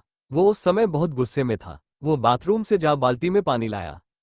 प्रिया के वेट्रेस मिनी ड्रेस को निकाल देता है। प्रिया इस समय उसके सामने सिर्फ ब्रा और पैंटी रहती, जिसे देख अर्जुन अपने आप को रोक नहीं पा रहा था, लेकिन वह अपनी आंखें बंद कर कपड़े को पानी में भींगा जिस जगह पर नानू ने उसे छुआ था उसे जोर जोर से साफ करने लगता है, जैसे कोई गंदी चीज लगी हो। उसके ऐसा रगड़ने से प्रिया बेहोशी में भी चीखने चिल्लाने लगती है। फिर कुछ देर बाद अर्जुन उसे अपनी शर्ट पहना उसके चेहरे को अपने हाथों में भरते हुए बोलता है, तुम्हें छूने का हक सिर्फ मुझे है। जिसने ये गलती की है उसे अपने पैदा होने पर भी पछतावा होगा। तभी प्रिया के बुलाने पर अर्जुन अपने होश में आता है तो प्रिया बोलती है, तो मैं इन कपड़ों में क्या कर रही हूँ? तभी अर्जुन उसके शर्ट के बटन खोलते हुए कहता है, तुम एक मेडिकल स्टूडेंट हो ना, तुम्हें इतना नहीं पता फिजिकल होने के बाद क्या क्या होता है? और उसे अपने बातों में लगा उसके शर्ट को खोल उसे निकाल देता है। जब इस बात का एहसास प्रिया को होता है वो तुरंत बेडशीट से अपने आप को छुपाने लगती है और अर्जुन अपनी शर्ट पहन बोलता है, मुझे जो देखना था मैं तो रात को ही देख चुका हूँ, छुपाने का कोई फायदा नहीं। और हाँ, अब वहां तुम्हें जाने की जरूरत नहीं है। तुम्हारे फोन पर एक एड्रेस आ जाएगा, वहां पर चली जाना, तुम्हें जॉब मिल जाएगा। उसके माथे को किस कर चला जाता है। प्रिया उसे बस आंखें फाड़े सुन और देख रही थी। फिर वो बोलती है, इसे मेरा मोबाइल नंबर कैसे पता चला? फिर अपने आप से ही बोलती है, जिसे एक दिन में घर का एड्रेस पता चल गया हो उसके लिए मोबाइल क्या बड़ी चीज है। फिर वो अपने आप को देख बोलती है, इस राक्षस जंगली ने मुझे ऐसे देख लिया, इसे तो मैं छोड़ूंगी नहीं। तो वहीं दूसरी तरफ पूरब कीर्ति को छोड़ने आता है। कीर्ति कार से बाहर निकल जैसे ही जाने वाली होती है तभी पूरब उसका हाथ पकड़ लेता है। कीर्ति नासमझी में उसकी तरफ देखती है तो पूरब उसे अपनी तरफ खींच उसके कमर में हाथ डाल उसे अपने पास खींच लेता है। और उसके पास आकर बोलता है कीर्ति आई लाइक यू। तभी कीर्ति कहती है पर पूरब। तभी पूरब उसके बातों को काटते हुए बोलता है मैं जानता हूँ तुम मुझे पसंद करती थी, या यूं कहूँ तुम मुझसे प्यार करती थी, पर मेरी शादी आन्या के साथ होने की वजह से तुम पीछे हट गई। फिर कीर्ति के गालों पर हाथ रखते हुए बोलता है पर मेरी शादी नहीं हुई, वो आदमी आन्या को ले गया। अब काफी समय हो गया है, मैं भी चाहता हूँ तुम्हारे साथ आगे बढ़ना। मैं भी तुम्हें पसंद करता था, बस मेरे पेरेंट्स और तुम्हारे पेरेंट्स ने ये शादी फिक्स कर दी, इसलिए हम दोनों की शादी में बंध रहे थे। तभी कृति बोलती है हाँ ये सच है कि मैं आपको पसंद करती थी, पर जिस दिन आपकी दीदी के साथ शादी हो रही थी उसी दिन मैंने अपने मन से आपके प्रति सारे ख्याल मिटा दिए और आज मेरे मन में कुछ भी नहीं है। तभी पूरब अंडस को पता है पर मेरे मन में तो है ना, क्या हम दोनों रिलेशनशिप में आ सकते हैं? कीर्ति थोड़ा दूर होते हुए बोलती है रिलेशनशिप? तभी पूरब कहता है तुम्हें कोई जल्दबाजी नहीं है, मैं तुम्हें सोचने के लिए थोड़ा समय देता हूँ। उम्मीद करता हूँ कि तुम मेरा दिल नहीं तोड़ोगी, और वहां से चला जाता है। कीर्ति भी उसे जाते हुए देखती रह जाती है। पता नहीं क्यों लिखे उसे पूरब का ये सब करना पसंद नहीं आ रहा था, और जिस जुनूनियत से वो बोल रहा था और जिस तरीके से उसने उसे पकड़ा हुआ था उसे अच्छा नहीं लग रहा था। पर सभी ख्यालों को झटक वो कॉलेज चली जाती है, पर फिर वही इत्तेफाक शायद भगवान की मर्जी थी या कुछ और, वीर जो कि आन्या को कॉलेज छोड़ने आया था वो फिर से पूरब और कीर्ति को एक साथ देखता है। उन दोनों को देख बोलता है मुझे अन्य से इस बारे में बात करनी होगी। फिर वो वहां से चला जाता है। आदित्य के ऑफिस में आदित्य अपना काम कर रहा था, तभी फिर से उसका मोबाइल वाइब्रेट हो रहा था।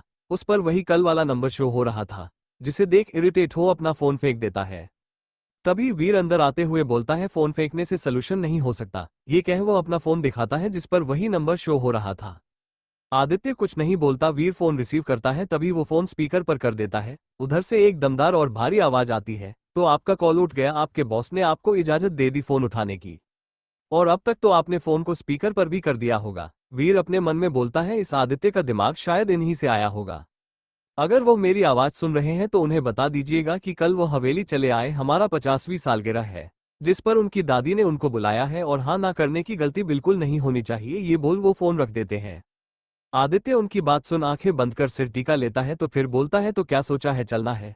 तभी आदित्य बोलता है जब फरमान जारी किया गया है तो चलना तो पड़ेगा ही। वीर मुस्कुरा देता है क्योंकि वो जानता था कि आदित्य उनकी बात नहीं टाल सकता, इसलिए उनका फोन रिसीव नहीं कर रहा था और वो वहां पर जाना नहीं चाहता था। तो क्या सोचा है, आन्या भी जाएगी साथ में? आदित्य कुछ नहीं बोलता। रात का समय, सभी डिनर टेबल पर बैठे हुए थे। आन्या और मीना खाना परोस रही थी। आदित्य बार बार चोर नजरों से आन्या को देख रहा था जिसका चेहरा उतरा हुआ था, पर वो कुछ पूछता नहीं। पर वीर पूछ लेता है आन्या तुम इतनी उदास क्यों हो? आन्या आई अंडरस्को कुछ नहीं भाई, बस ऐसे ही, अपना सिर नीचे कर खाना खाने लगती है। वो आदित्य की तरफ देखती भी नहीं। आदित्य की भान सिकुड़ जाती है और वो उस समय कुछ नहीं बोलता। सभी डिनर पर अपने अपने रूम में चले जाते हैं। आन्या सभी को दूध दे अपने रूम में जाती है तो देखती आदित्य वॉशरूम में है। आन्या बालकनी में जा झूले पर बैठ जाती है जो उसने वीर से कहकर लगवाई थी, क्योंकि उसे झूला पर बैठना बहुत पसंद था। वो झूला पर उदास मन से बैठी सामने की ओर देख रही थी। तभी उसे अपने बगल में कुछ महसूस होता है तो वो देखती है आदित्य उसके बगल में बैठ चुका है। आन्या जाने की होती है। आदित्य उसे अपने पास ही उसे अपनी गोद में बैठा लेता है और झूले पर एडजस्ट हो वह आन्या को अपने सीने से लगा लेता है। आन्या कुछ नहीं बोलती, वो आदित्य के बाएं हाथ पर अपना सिर रख लेती है। ये देख आदित्य के चेहरे पर मुस्कान आ जाती है। आदित्य उसके बालों को सहलाने लगता है। कुछ ही देर में आन्या सो जाती है। आदित्य आन्या के माथे को चूम बोलता है जल्द ही तुम्हारी सारी परेशानी दूर कर दूंगा, आई प्रॉमिस। तभी उसके मोबाइल पर एक कॉल आता है। वो उसे रिसीव कर अपने कान पर लगाता है तो उधर से अधीरा बोलता है बॉस काम हो गया, आपको सुबह तक गुड न्यूज मिल जाएगी। आदित्य के चेहरे पर डेविल स्माइल आ जाती है। वो फोन काट मन में बोलता है आज तक आदित्य सिंह राजवंश को कोई छू नहीं सकता, तो तुमने तो उस पर गोली चलाने की हिमाकत की है, उसकी तो सजा तुम्हें मिलेगी ना। ये बोल मुस्कुराने लगता है। इस समय कोई उसकी मुस्कुराहट देखता तो उसकी मुस्कुराहट देखकर ही उसकी रूह कांप जाती। और फिर एक बार आन्या को देख उसे ऊपर कर अपने बाहों में ले वो आंखें बंद कर लेता है। अगला दिन सभी बैठे बैठे ब्रेकफास्ट कर रहे थे। तभी अधीरा उबासी लेते हुए बाहर आता है। उसे देखते हुए आन्या जो नाश्ता कर रही थी वह कबीर के कान के पास जा पूछती है भाई ये लंबा चौड़ा पहलवान कौन है? कुछ दिन से देख रही हूं पर पूछना भूल जा रही हूं। तभी वीर हंसते हुए बोलता है बस समझ लो कि वो ऐसा हाथी है जिससे तुम चाहे जो काम करवा सकती हो, बस तुम्हें एक ऑर्डर देने की जरूरत है। सच्ची में? आन्या खुशी से बोलती है। वीर हाँ में सिर हिलाता है। वीर यह बात थोड़ी तेज ही बोली थी ताकि अधीरा सुन सके। अधीरा जान ले लेने वाले नजर से वीर को देखता है पर आदित्य को एक बार देख वीर के बगल में ही बैठ जाता है। आन्या अंडरस्को हेलो अधीरा जी, मैं आन्या। पर अधीरा कुछ नहीं बोलता और चुपचाप अपने प्लेट में खाना निकाल उसे खाने लगता है। आन्या थोड़ा कंफ्यूज हो गई पर फिर से उसने कहा, हेलो, मैं इसी घर में रहती हूँ। पर फिर से अधीरा ने कुछ नहीं कहा और अपना चुपचाप खाना खाता रहा। आन्या की स्थिति देख सभी के चेहरे पर हल्की सी मुस्कुराहट थी, पर अधीरा को कोई फर्क नहीं पड़ रहा था। अन्ना को अपनी बेइज्जती महसूस होने लगी, पर उसे क्या पता था अधीरा उसकी कोई बात नहीं सुनने वाला है, क्योंकि वो सिर्फ और सिर्फ आदित्य की बात सुनता था। तभी वीर टीवी ऑन करता है तो सामने जो न्यूज चल रही थी उससे सभी की आंखें फटी रह जाती हैं, जिस पर दिखाया जा रहा था कि दो बड़ी बड़ी कंपनियां आग की लपटों में हुई राख। ये कंपनी ओबरॉय ग्रुप का धरोहर था, जिसके गोदाम में आग लग गई। समय रहते आग तो बुझा दी गई, पर काफी बड़ी लॉस हो चुकी है, जिससे अच्छे अच्छे लोगों खौफ खाए हुए हैं। सुनने में आ रहा है कि वहां पर असर के कुछ आदमी देखे गए थे। सभी का कहना है जरूर ओबरॉय ग्रुप का असर से कुछ पंगा हुआ था, जिससे उनकी यह हालत हुई। तभी एक न्यूज एंकर बोलता है, दिन पर दिन असर से सभी के अंदर डर फैलता जा रहा है, आखिर क्या दुश्मनी थी। एक पहेली सुलझ नहीं रही है, दूसरी पहेली सामने आ जा रही है। अभी कुछ दिन पहले सिराज दत्त की मौत हुई थी और आज इतना भारी लॉस। जे अब क्या करेंगे ओबराय कंपनी के सो आदित्य, जो कि अपना नाश्ता कर रहा था, उसके चेहरे पर मुस्कुराहट आ जाती है। अर्जुन भी मुस्कुराने लगता है। वीर इन सभी की मुस्कुराहट देख समझ में आ गया था कि यह सब किसने किया है। बेचारा वीर उसे आन्या की रखवाली करने का छोड़ ये तीनों अपने काम में लग जाते थे। पर आदित्य की मुस्कुराहट ज्यादा देर नहीं रहती, क्योंकि असर का नाम सुनते ही आन्या फिर अपने आपे से बाहर हो जाती है और बोलती है, इस असर का एक दिन मैं ही खून पीने वाली हूँ। सभी उसी की तरफ देखने लगते हैं। तभी आन्या बोलती है, उस आदमी के अंदर ना ही शर्म है ना ही हिम्मत है। सभी के पीठ पीछे सभी का घर उजाड़ रहा है। उसको पाप लगेंगे, उसके अंदर कीड़े पड़ेंगे, उसकी बीवी बच्चों सड़क पर भीख मांगेंगे। अधीरा जो अपने खाना खाने में बिजी था, आन्या का इतना गंदा गंदा श्राप सुन उसकी आंखें फटी की फटी रह गई। वो उसे एकटक देखने लगा। अधीरा को अपने तरफ देखते देख बोलती है, क्या देख रहे हो, तुम्हारे ही हाथों उसकी बलि चढ़ाने वाली हूँ। ऐसी ही तो थी आन्या, चंचल, चुलबुली, अधिक बोलने वाली, लेकिन आदित्य के खौफ ने उसे एकदम शांत करा दिया था। लेकिन आदित्य से स्नेह मिलने पर, अपनापन मिलने पर फिर से पहले जैसी धीरे धीरे हो रही थी। पर उसे क्या पता था उसका ये सब कहना उसी पर भारी पड़ने वाला है। तभी वीर कहता है, आन्या चुप हो जाओ। अर्जुन तो एक मुस्कुराहट लिए आन्या को देख रहा था, जैसे उसके पनश का इंतजार कर रहा हो। आदित्य जो अपने गुस्से को दबाया था, वो चम्मच जोर से अपनी प्लेट में रखता है, जिससे आन्या सहम कर शांत हो जाती है।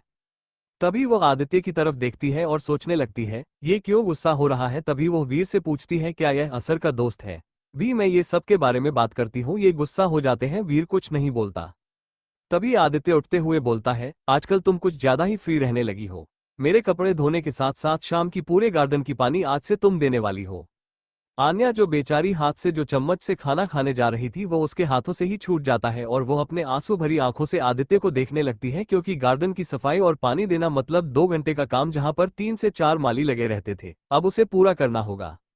ये सुनकर ही उसकी धड़कनें रुकने लगती है, क्योंकि वह कपड़ा ही बड़ी मुश्किल से धोती थी, जिसमें इतनी रिक्वेस्ट करने पर भी आदित्य उसकी बात नहीं सुना था, तो गार्डन वाली बात भी नहीं सुनेगा। ये सोचकर ही आन्या की हालत खराब हो जाती है। आदित्य अपना फरमान जारी कर वहां से चला जाता है।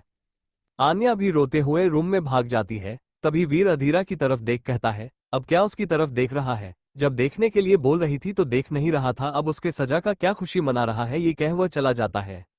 अधीरा मन में सोचता है, पर मैंने क्या किया। उसका रिएक्शन समझ अर्जुन हंसते हुए उससे बोलता है, ये सब बातें तुम्हारी समझ से बाहर है, तुम अभी इस मामले में बच्चे हो। ये बोल चला जाता है। आधीरा पहले तो उसकी बातों को सोचता है, फिर बच्चा सुन वह भी गुस्से में खाना छोड़ वहां से चला जाता है, जो कि वो पहले ही पूरा खा चुका था। शाम का समय, आन्या पौधों में पानी दे रही थी और मीना और दूर खड़े माली को घूर रही थी। वो जब शाम को कॉलेज से आए तो मीना उसे ड्रेस देते हुए बोलती है, दीदी, आदित्य भैया ने आपके लिए ड्रेस भेजा है, शाम को आपको कहीं जाना है। ये सुन आन्या बड़ी खुश हो जाती है कि वो अपने सजा से बच गई।